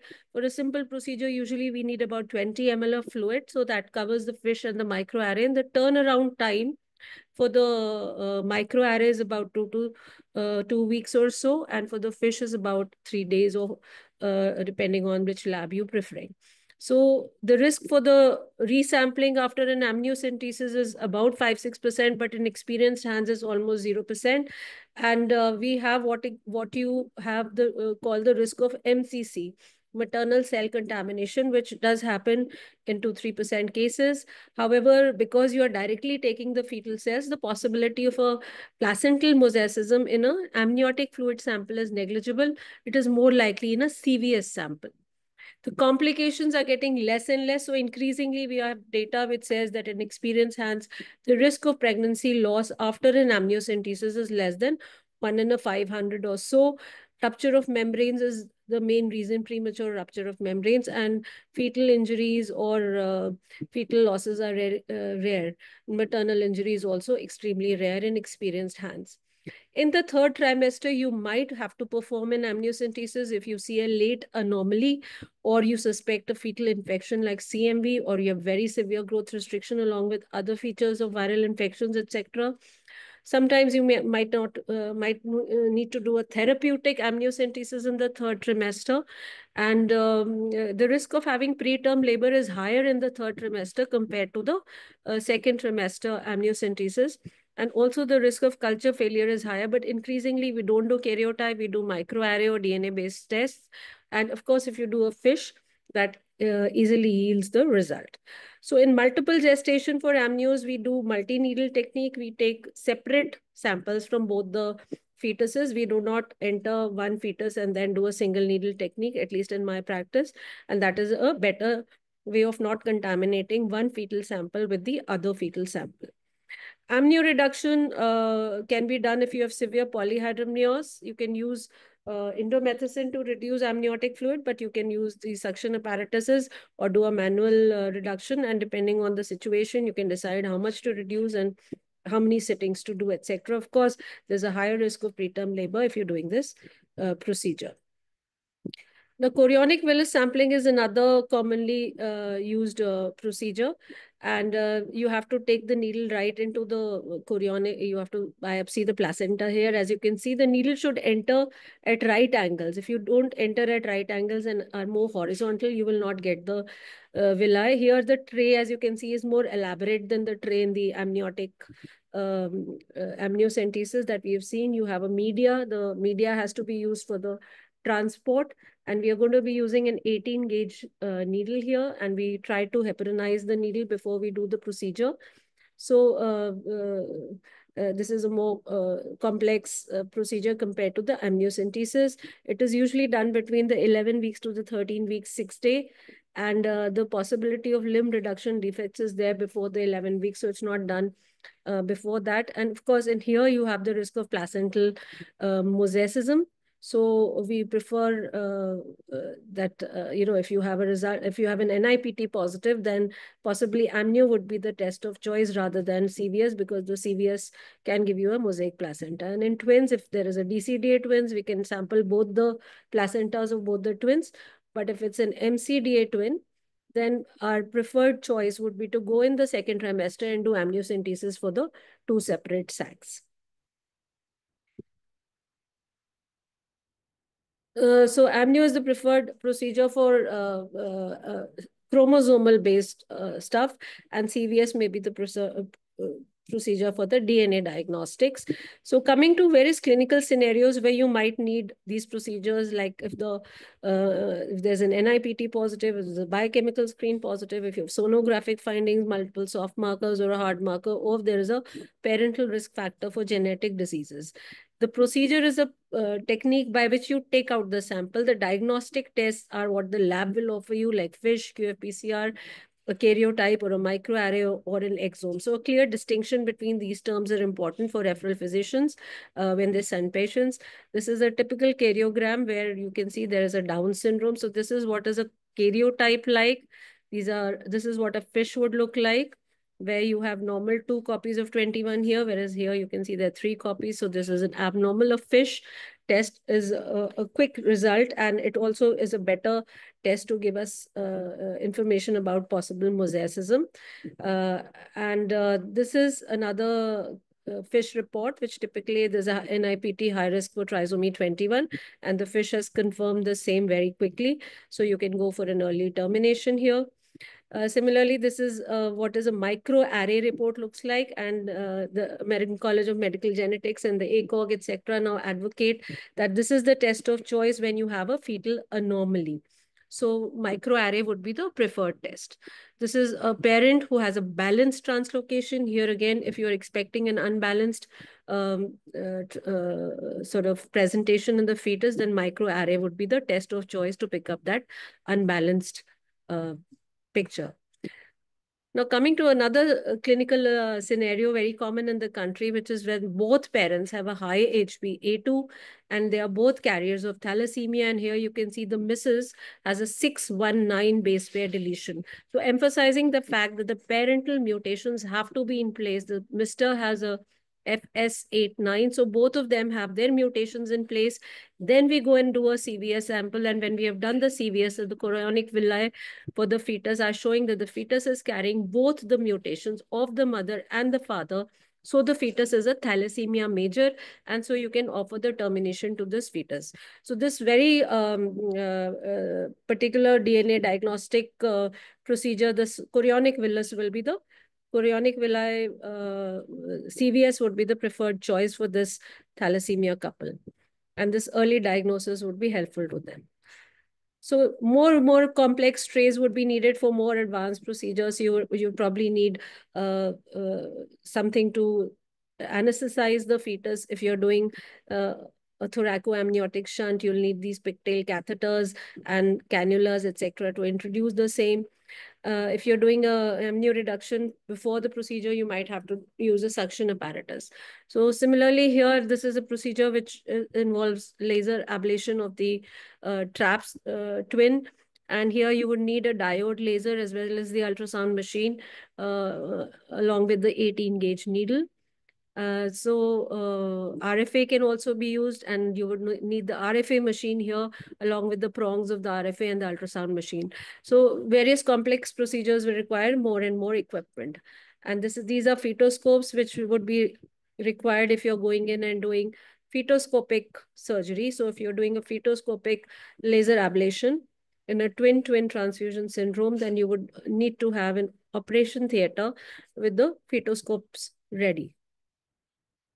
This is a bipolar cautery being used fetoscopically to ablate a cord. So in a clinical situation where you have discordant anomalous twins or you have a discordant growth restriction, but the pregnancy is advanced, you probably would not be able to use a laser ablation there. A fetoscopic bipolar cauterization could be a test of choice as per the comfort of the surgeon or the physician dealing with the case. So now that we are aware of how different kinds of equipments are needed, we move on to the next part of the talk, which is how do we intervene the case scenario. So this is a common case scenario where you've had a previous spina bifida, and a fetal intervention like folic acid can prevent subsequent neural tube defect by a factor of 70%. What about the small baby? So you have these various interventions for the small baby as well, the growth restricted baby. So we have the aspirate trial where we can give the ecospirin 150 mg OD at night, which will not just prevent the early preeclampsia, but also the early growth restriction which accompanies that preeclampsia. Then you have the antenatal corticosteroids for fetal lung maturity, which will improve the outcome of this small baby. And of course, you have the magnesium sulfate, which again would be helpful in improving the outcome of this small baby. So these medical interventions are in a way fetal interventions which help optimize the outcome of the small fetus.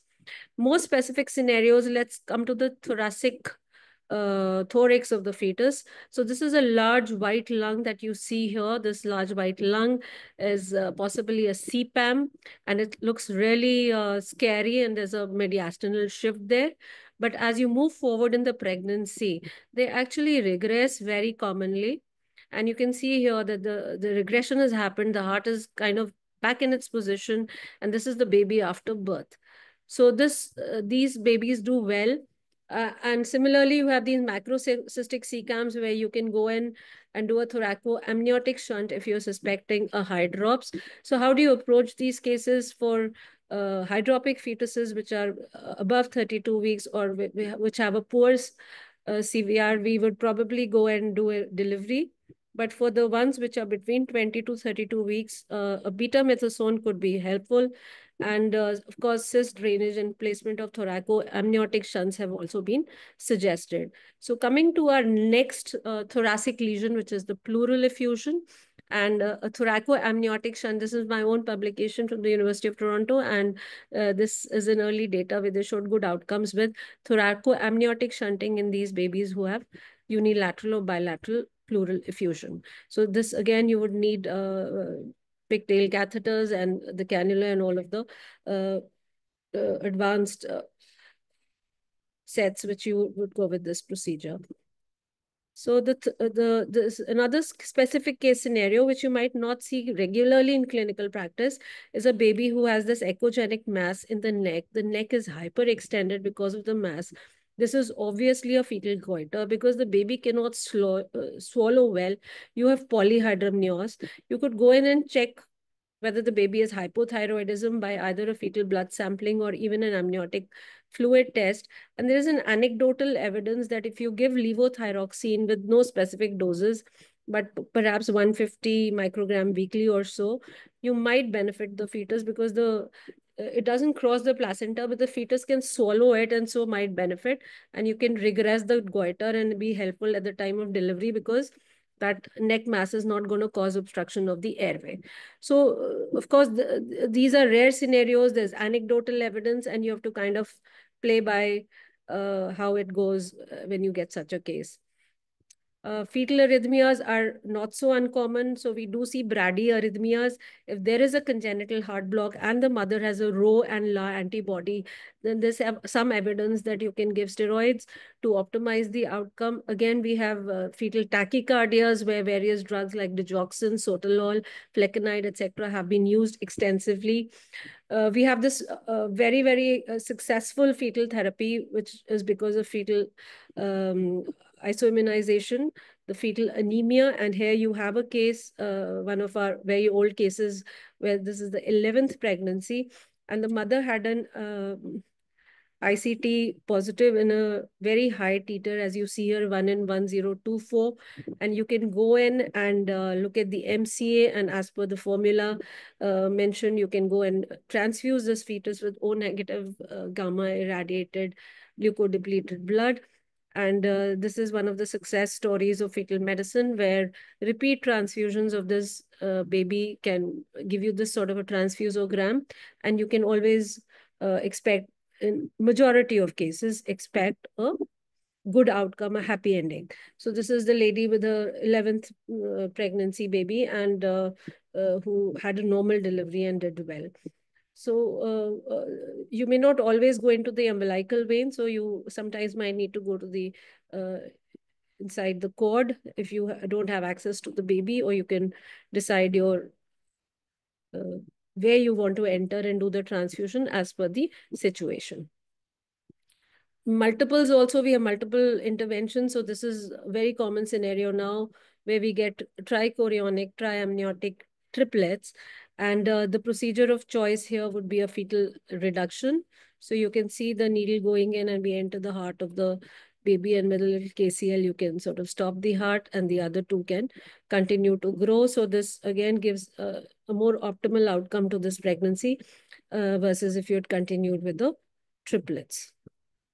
Other clinical situations like this monochorionic, this is monochorionic pair. So this is a dichorionic triamniotic triplet. So you would preferably reduce the mono pair here And here all of them have the same placenta. So you could not use KCL, and you would have to laser ablate one of the babies if you continue this pregnancy. And KCL would not be the procedure of choice. So you have to know your chronicity well before you offer any procedure to a twin pregnancy. These are special scenarios. So this is a case of a trap sequence. And again, this is a success story because of a lot of our traps do really well. And you go in and ablate the abnormal vessel, which the trap has taken from the normal baby and is stealing the normal baby's sort of resources. So the normal baby has to pump not just for itself, but also for the other. It's like somebody has put a illegal wire into your house and taking electricity, and you have to pay your bill and their bill also. So if you stop that wire by using a laser fiber, you would be able to help the normal baby. And the indications for doing this procedure, etc., I'm not going to go into details, but eventually these kind of procedures also give us good outcomes routinely. So we're nearing the end of.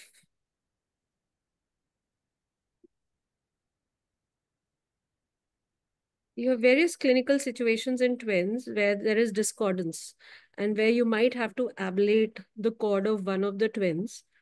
So we've listed here all of the conditions where you possibly might have to do a cord ablation. A cardiac twin I've just shown you in the previous case. Then you have severe TTTS where you might want to sacrifice one of the twins so that one of them can survive if the prognosis of one of them is really poor. If you have a discordant anomalous MCDA twin, again, you might want to do a cord ablation. And sometimes in a very severe discordant type 3 IUGR MCDA, where you're anticipating that the baby might demise, the small baby, you might want to do a cord occlusion to increase the survival of the healthy baby. So RFA, diode laser, bipolar cauterization or ligation, all of these can be used for the cord ligations. And of course, the severe TTTS, if you have stage 2, 3 TTTS, then laser ablation of the placental anastomosis, fetoscopic laser ablation is the procedure of choice. And amnio reduction, though was offered in the yesteryears, is no longer the option of choice. But if you have no other option, then you can even go in and do an amnio reduction for these pregnancies. What about IVIG? I've enlisted some conditions where you can give IVIG, and one of the conditions is the neonatal alloimmune thrombocytopenia, which perhaps is benefited a lot. So previously, when I was in Toronto, Dr. Greg Ryan used to do a lot of platelet transfusions for these babies to prevent intracranial hemorrhage, but we no longer do that. And I think IVIG can be given to these pregnancies. And we also have IVIG given to certain other clinical situations, which are enlisted here in obstetrics. What is this? If the audience can guess this is a case of CMV infection. So we've had these CMV baby fetuses for long. And now we have this miracle study from France, which is showing that if you give Valicyclovir to these pregnancies, then just the published data is showing that there's a dramatic reduction in the congenital CMV infection after Valicyclovir is given after a primary infection in early pregnancy, 8 grams per day. And then amniocentesis is done, and there's a reduction in the positive cases that you see at the 17, 18 weeks when you go in and do the amnio. So this needs more evaluation, but it's promising. And of course, we have a lot of other research procedures. We have the lower urinary tract obstruction where you can do cystoscopic ablation.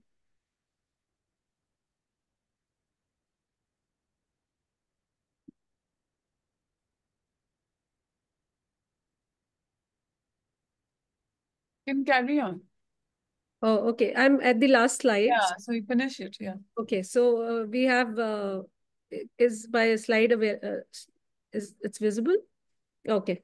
So the various research trials are going on, and we have this fetoscopic tracheal occlusion for severe congenital diaphragmatic hernia, and the MOMS trial for the spina bifida, but none of these procedures have been really seeped into our clinical practices as yet.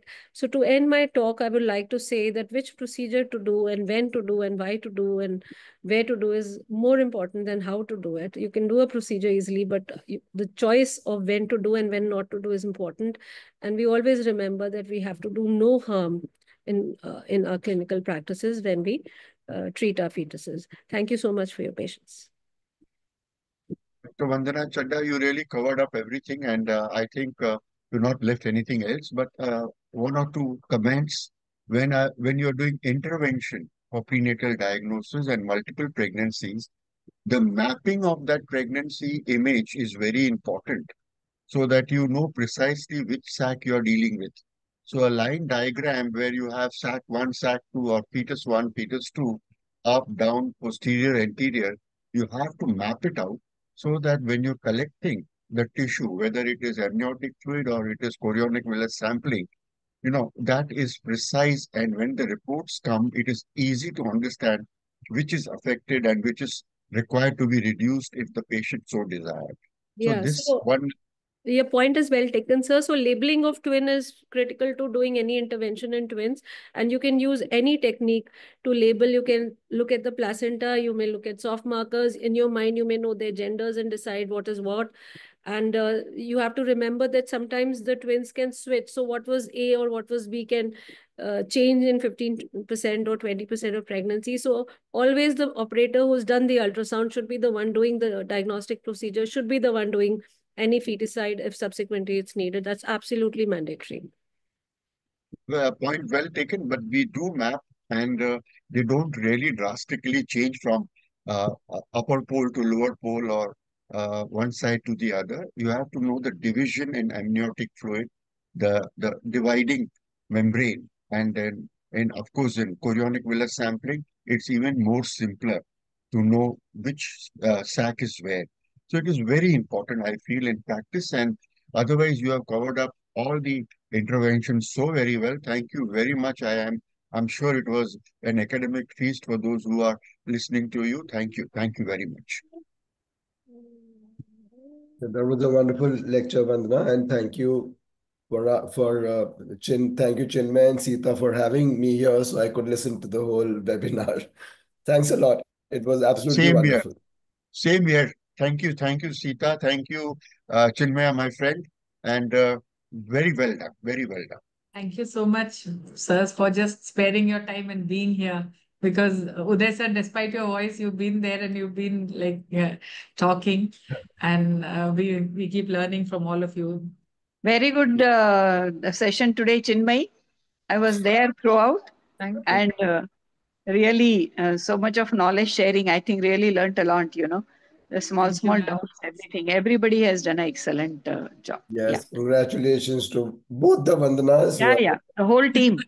Pooja, Sita, and the whole team. Hi, Sheila. How are you?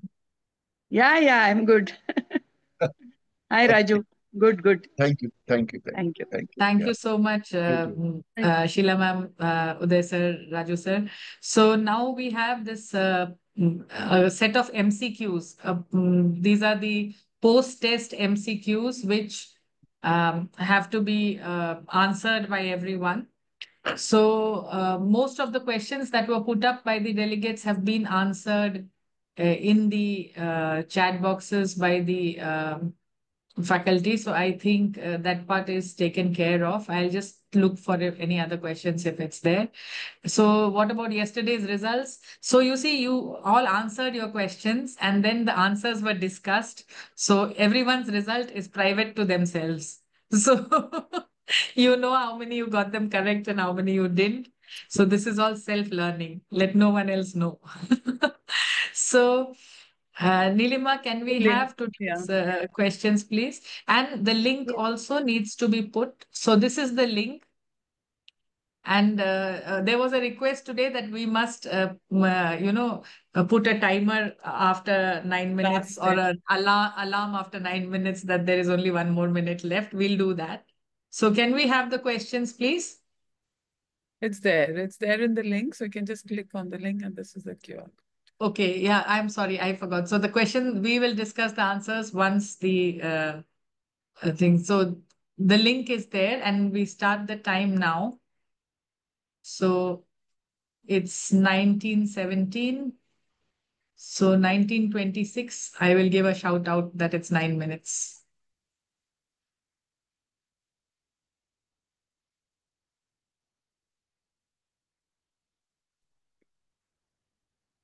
Sita and Chinmay, I need to take your leave because I'm supposed to be attending another meeting. So just Yes, sir. wanted to compliment you for conducting this program wonderfully well. The choice of speakers and choice of subjects was really good. It was a great learning experience. I'm sure, like me, there were so many of us who were glued to the screen listening to Thank you so much, sir. deliberations. So, well done, both of you, and of course, Pooja, and good job, Navya. We want you to participate more and more in ICOG activities like Sita and Chinmay. Thank Thank you, you. I'll sir. take a Thanks for leave the and I'll blessing, see you sir. all tomorrow. Yes, sir. Thank you, Thank sir. you, sir. We'll see you tomorrow. See you tomorrow.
People are still entering.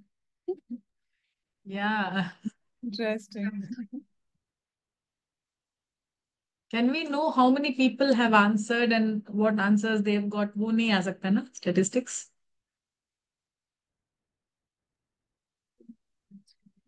We should be able to once they get it all. How many got this? Not immediately, na ma'am.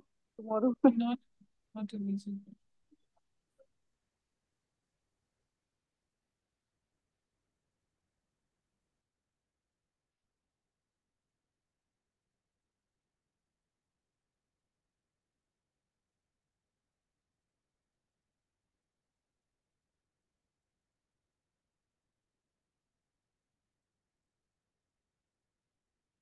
So there is a timer going on up there which says 2 minutes left.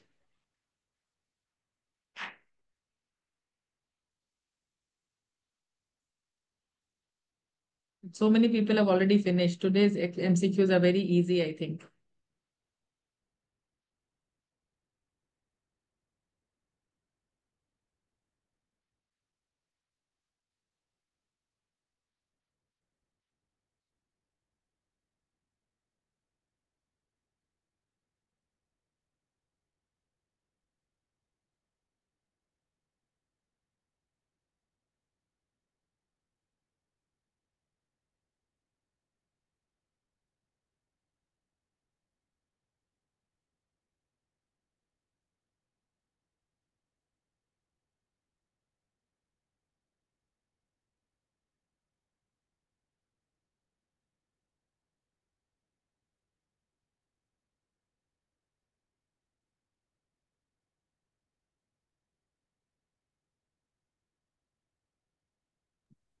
So 1 minute left.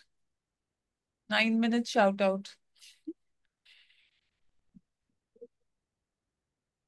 Very great.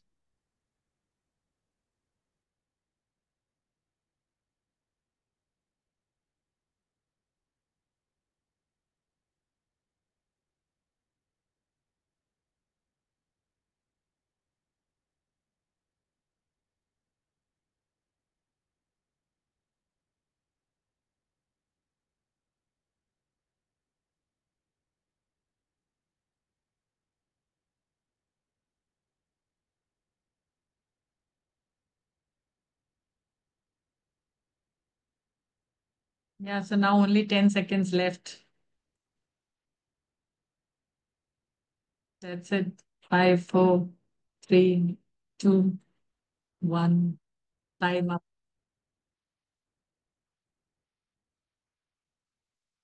So I think today's questions were easy. So many people have finished. I'm sure everybody finished.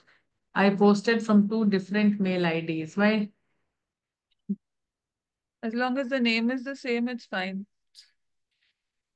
But So they had enough time to do twice, huh?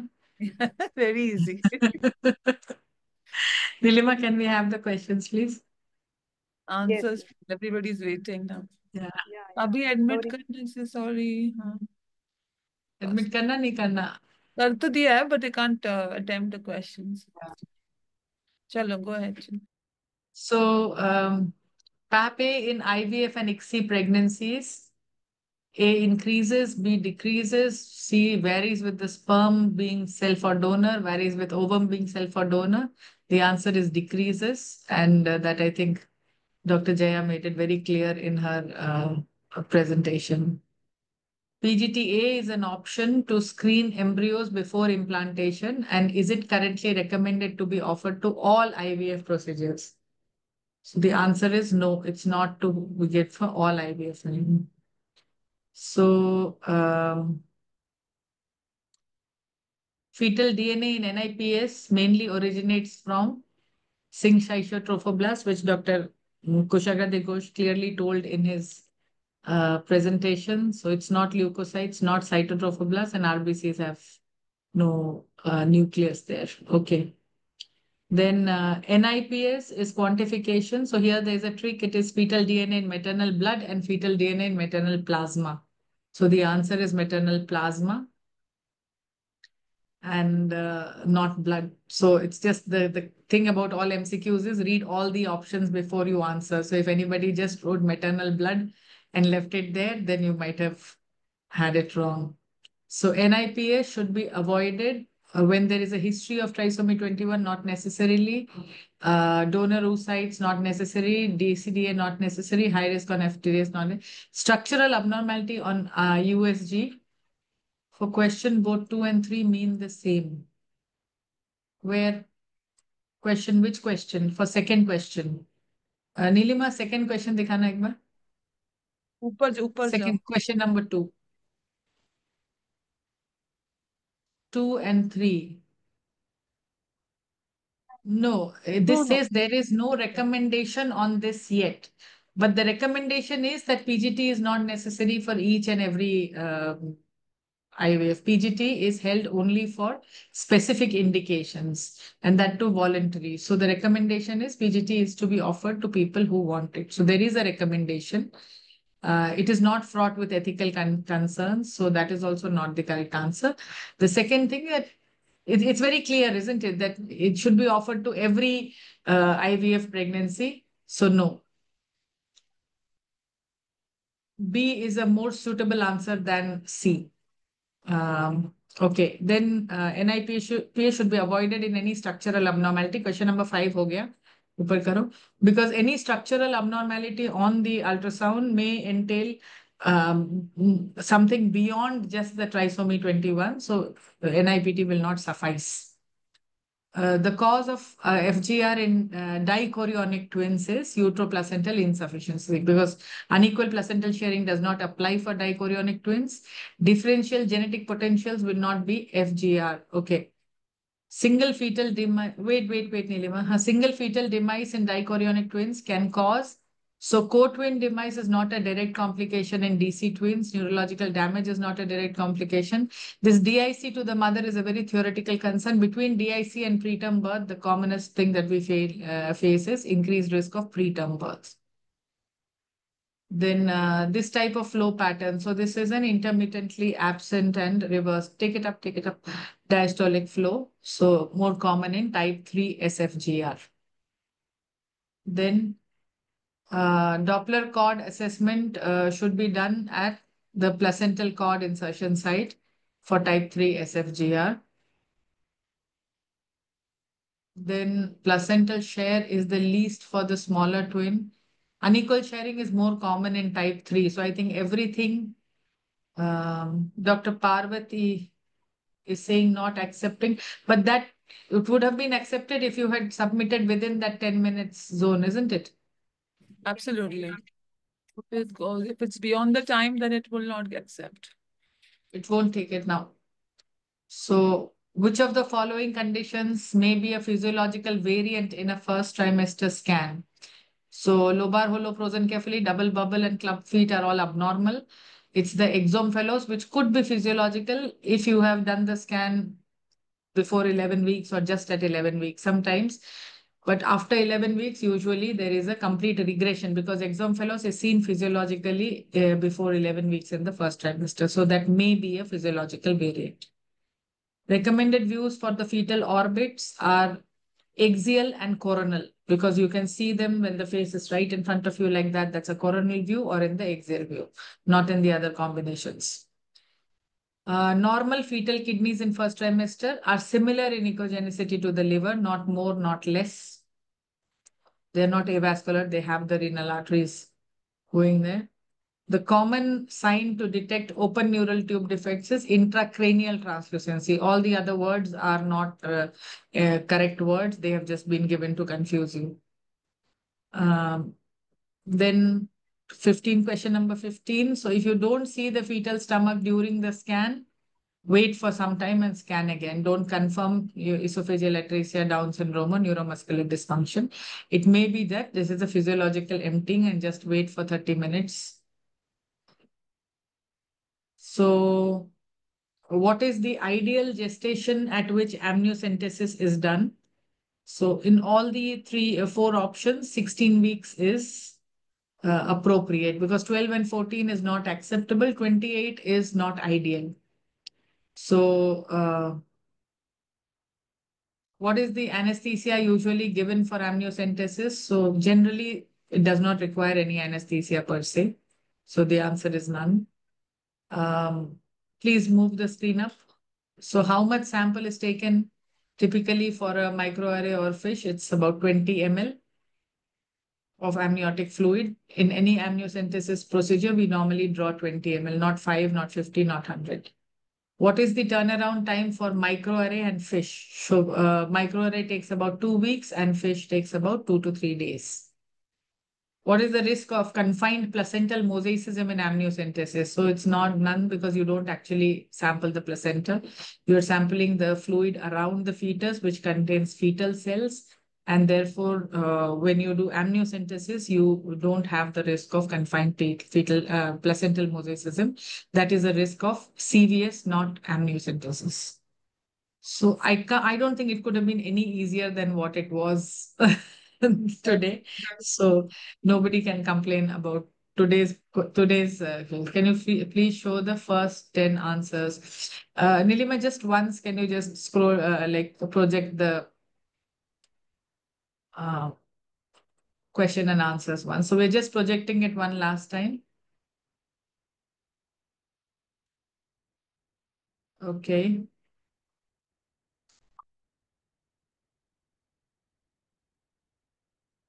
Yeah, in twins, umbilical cord is definitely done near the fetal end to avoid confusion between the fetuses, which one you're looking at it. But if you want to see the resistance at the placental end, you will have to go towards the placenta because the resistance is slightly lower at the placental end than at the fetal end.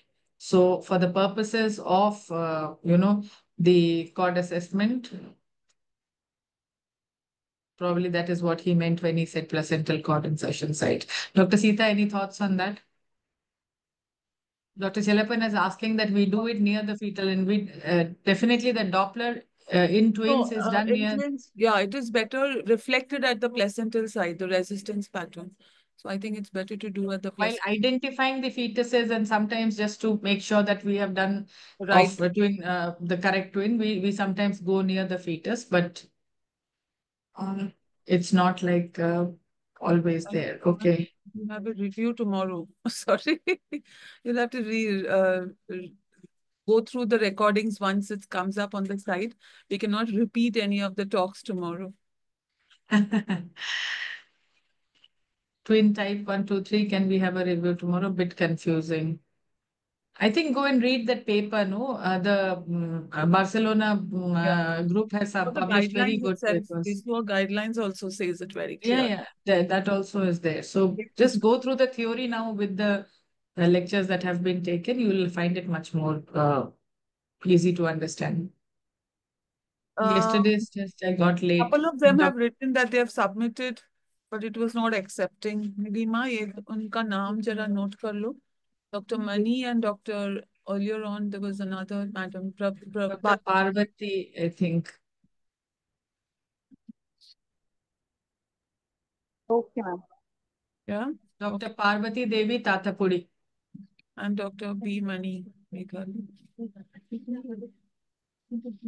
Is average 50% of all three tests allowed? Yes, more than 50% for.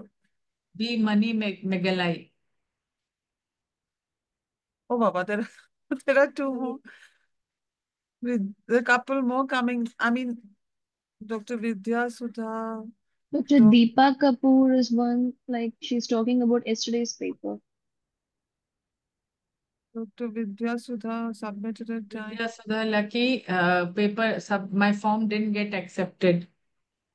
Okay. She was there all through, so. Joshi also says mine is also not accepted. Dr. Sharmila Sahu, not accepting. Dr. Shravani Uruganti did not get accepted yesterday also.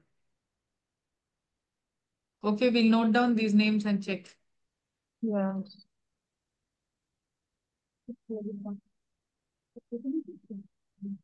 Tomorrow I will not be able to attend. Can I get ICOG credit points or certificate? Dr. Sita. referred to you. Well, you might not get, I don't think you're giving any certificate of attendance, but it's a certification course. So if you want the course that you have attended the course, then you have to attend all 3 days. So it won't be just 2 days or 1 day. But it's only 3 hours online. You can attend, no? I mean, if you're really keen on getting the certificate. We should start submitting after 9 minutes. Okay. Well, then might not be enough time.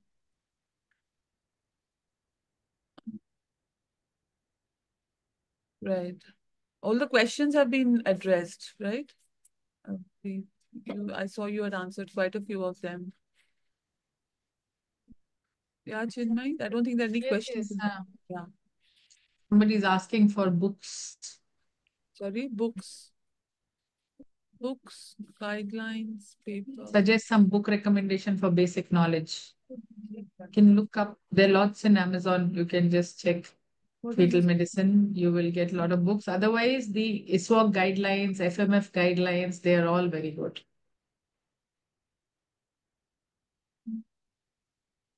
Is there any way to check whether these submissions came within time? ICOG team, because a lot of them are coming now that written but not accepting. People are still coming in. Ma'am 10 minute के बाद जब timer of हो जाता है तो हम accept नहीं करते हैं आंसर्स। वो पता है, बट हाँ is there any way to check कि इनका पहले आया बाद वो में तो आया? अभी बोल मैं रहे हैं उसके ना लिए कि थोड़ा हमने टाइम पहले भेजा। काफी लोग बोल रहे हैं ना। क्योंकि आफ्टर 10 मिनट्स उसके बाद ही एक्सेप्ट करना बंद किया है फॉर्म्स को। डॉक्टर ये नाम देख लो ना, अब doctor B Mani Megalai, doctor हाँ श्रावंती ओरुगंटी और एक थी ना doctor Parvati, doctor Sharvani Oruganti and doctor Parvati. हाँ मैंने नीलिमा मैम को मैडम नाम ये भेज दिए हैं। हाँ मैडम ये लिस्ट डाउनलोड करके उनको देखना पड़ेगा, अभी नहीं होगा मैडम। बट ये नाम हम सर्च ठीक है, कर लेना ठीक है ना। मैम। ये हाँ नाम बस या आप डबल चेक कर लेना, क्योंकि इन्होंने ये स्पेसिफिकली कहा है कि हमने अब टाइम से ओके जमा किया, नहीं मिला है ना। Okay yeah ma'am. No problem yeah Okay, चलो, good, great, thank you so much. Thank you. So see you all tomorrow again. Yeah. Thank you Naveen.